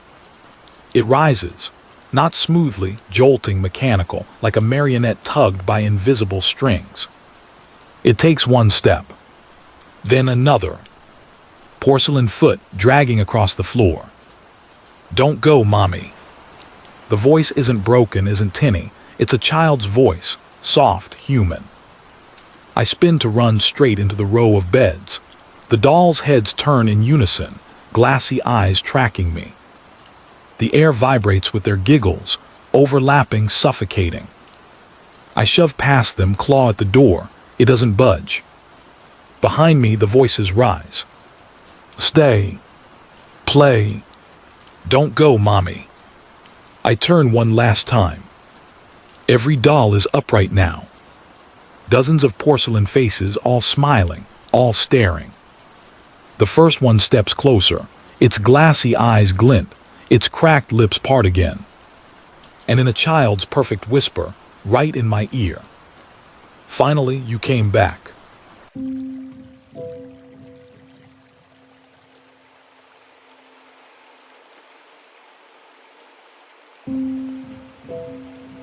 My name is Donald. I was just trying to get home after work, that's all. I took the same train I always did, sat in the same kind of carriage I'd sat in 100 times before. But that night something was different. The stations weren't right. The faces weren't right. And the further I rode, the less the world looked like anything I knew. I should have gotten off sooner. God, I should have gotten off sooner. I was 24, a commuter in a city where everyone looked half dead on the subway by the end of the day. My life was ordinary in the most crushing sense. Wake, work, ride the train, sleep, repeat. That night I stayed late at the office. Data entry, deadlines, fluorescent cubicles. It all blurred together until I checked the clock and saw it was already past midnight. My boss mumbled something about dedication. I just wanted to collapse into bed. By the time I got to the station, the place was almost empty. A few drunks stumbled near the vending machines. A janitor mopped in slow circles. I scanned my card, went down the escalator, and waited under humming fluorescent lights. When the train came, I boarded the last carriage. It was nearly empty, just 3 other passengers, all staring blankly at their laps. I sat down, rubbed my eyes, and told myself, just 40 minutes then home. The first sign was small. The train screeched into the first stop. I didn't recognize the name on the sign outside. The letters were faded, some in a script I couldn't place. The platform was dim, concrete walls streaked with damp. A few figures stood in the shadows, too still. When the doors opened, a musty smell rolled in, wet concrete, old iron. No one got off, but a man in a dark coat stepped in. He didn't look at anyone, just sat down across from me, hands folded neatly. I thought I must have zoned out. Wrong line, maybe. I checked the route map above the door. All the station names were blurred. I shook my head hard. "You're just tired," I muttered. I pulled out my phone. No service. Not unusual underground, but it felt like a dead weight in my hand. I tried to distract myself, opened a game, scrolled through old texts. Anything to anchor me. The train jolted. Another station slid into view. Again, I didn't know the name. The letters shifted as I stared, blurring like heat haze. A woman boarded this time. She sat 2 rows down, hands folded, eyes down. No one made a sound. I told myself, I'll get off at the next familiar stop. I'll switch trains, even grab a cab if I have to. But when the next station came, the name was worse. Letters jagged, foreign, unreadable. And my body stayed in my seat. It was the old man who spoke first. He sat at the far end, white hair thin, suit outdated. I hadn't noticed him before, though maybe he'd been there all along. "You shouldn't still be on," he said softly, voice cracked. I blinked. What? He didn't look at me, just stared at his shoes. Once you miss your stop, it's harder to leave. Best you get off soon. I leaned forward. "Where are we going?" He didn't answer, just muttered almost to himself. "They'll fill the seats, always do." Then the doors opened again, and more silent figures boarded. By the 5th stop, the carriage was half full. No one spoke. No one looked at each other, just folded hands, bowed heads. I tried to stand. My legs felt heavy, like the air pressed against them. I forced myself upright, gripping the pole. The old man's eyes lifted at last. "Too late," he whispered. The train jolted forward, throwing me back into my seat. I tried again at the next stop. The doors opened with a metallic screech, the damp smell rushing in. I stepped toward the gap. But the passengers shifted. Not much, just a subtle crowding, bodies closing in without looking. I froze, the doors hissed shut. The train kept moving. The lights flickered. In those stuttering moments of dark, I thought I saw them all turn their faces toward me. But when the lights steadied, every head was bowed again. I tried the intercom, pressing the emergency button. Static. I tried the doors between carriages. Locked. The passengers sat still, silent, except not silent. A faint sound rose almost beneath hearing. Breathing, but too steady, too in unison. I pressed my hands over my ears. The sound was still there. The old man was gone, his seat empty. The train plunged into a stretch of black tunnel. No lights, no platforms, just void outside the windows. Inside, the fluorescent bulbs buzzed like angry bees. I stood again, desperate, walked the aisle, brushing past the silent figures. Their skin was clammy, clothes damp as if from rain. At the front of the carriage, the driver's door was sealed. No window, no sound. I pressed my ear to it. Nothing. Then 3 slow knocks from the other side. I staggered back. The pea crackled overhead.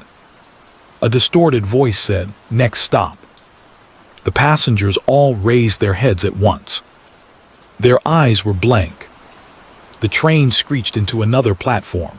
The sign outside flickered, letters forming and unforming. The doors slid open. The smell of damp concrete and rot poured in. Figures stood on the platform, waiting, shadows with no faces. They began to board. I panicked, shoved past them out onto the platform. The air was thick, wet. My footsteps echoed on cracked concrete. The train loomed behind me, lights harsh. The faceless figures filed in calmly. For a second, I thought I'd escaped. But when I turned to the station sign, my stomach dropped. The letters shifted, then formed 2 words, "Last stop." I spun toward the train. Through the window, I saw myself. Still seated, still staring blankly ahead. The other passengers sat around me, silent. The me inside didn't blink, didn't move. I stumbled forward, slamming my hands against the glass. The version of me inside didn't react. The train doors hissed shut. The carriage lurched forward. I screamed, but the sound echoed thin and hollow in the empty platform. The train pulled away, lights fading into the tunnel, until I stood alone in the damp dark. That was a month ago, or a year, or maybe just last night. I don't know anymore. I never left the platform. The sign still flickers above me. Last stop. No trains come. No people. Just the echo of footsteps sometimes and the faint screech of brakes somewhere far away. If you ride the late train and the stations start to look strange, get off. No matter what. Because once you see yourself still sitting inside, it's already too late.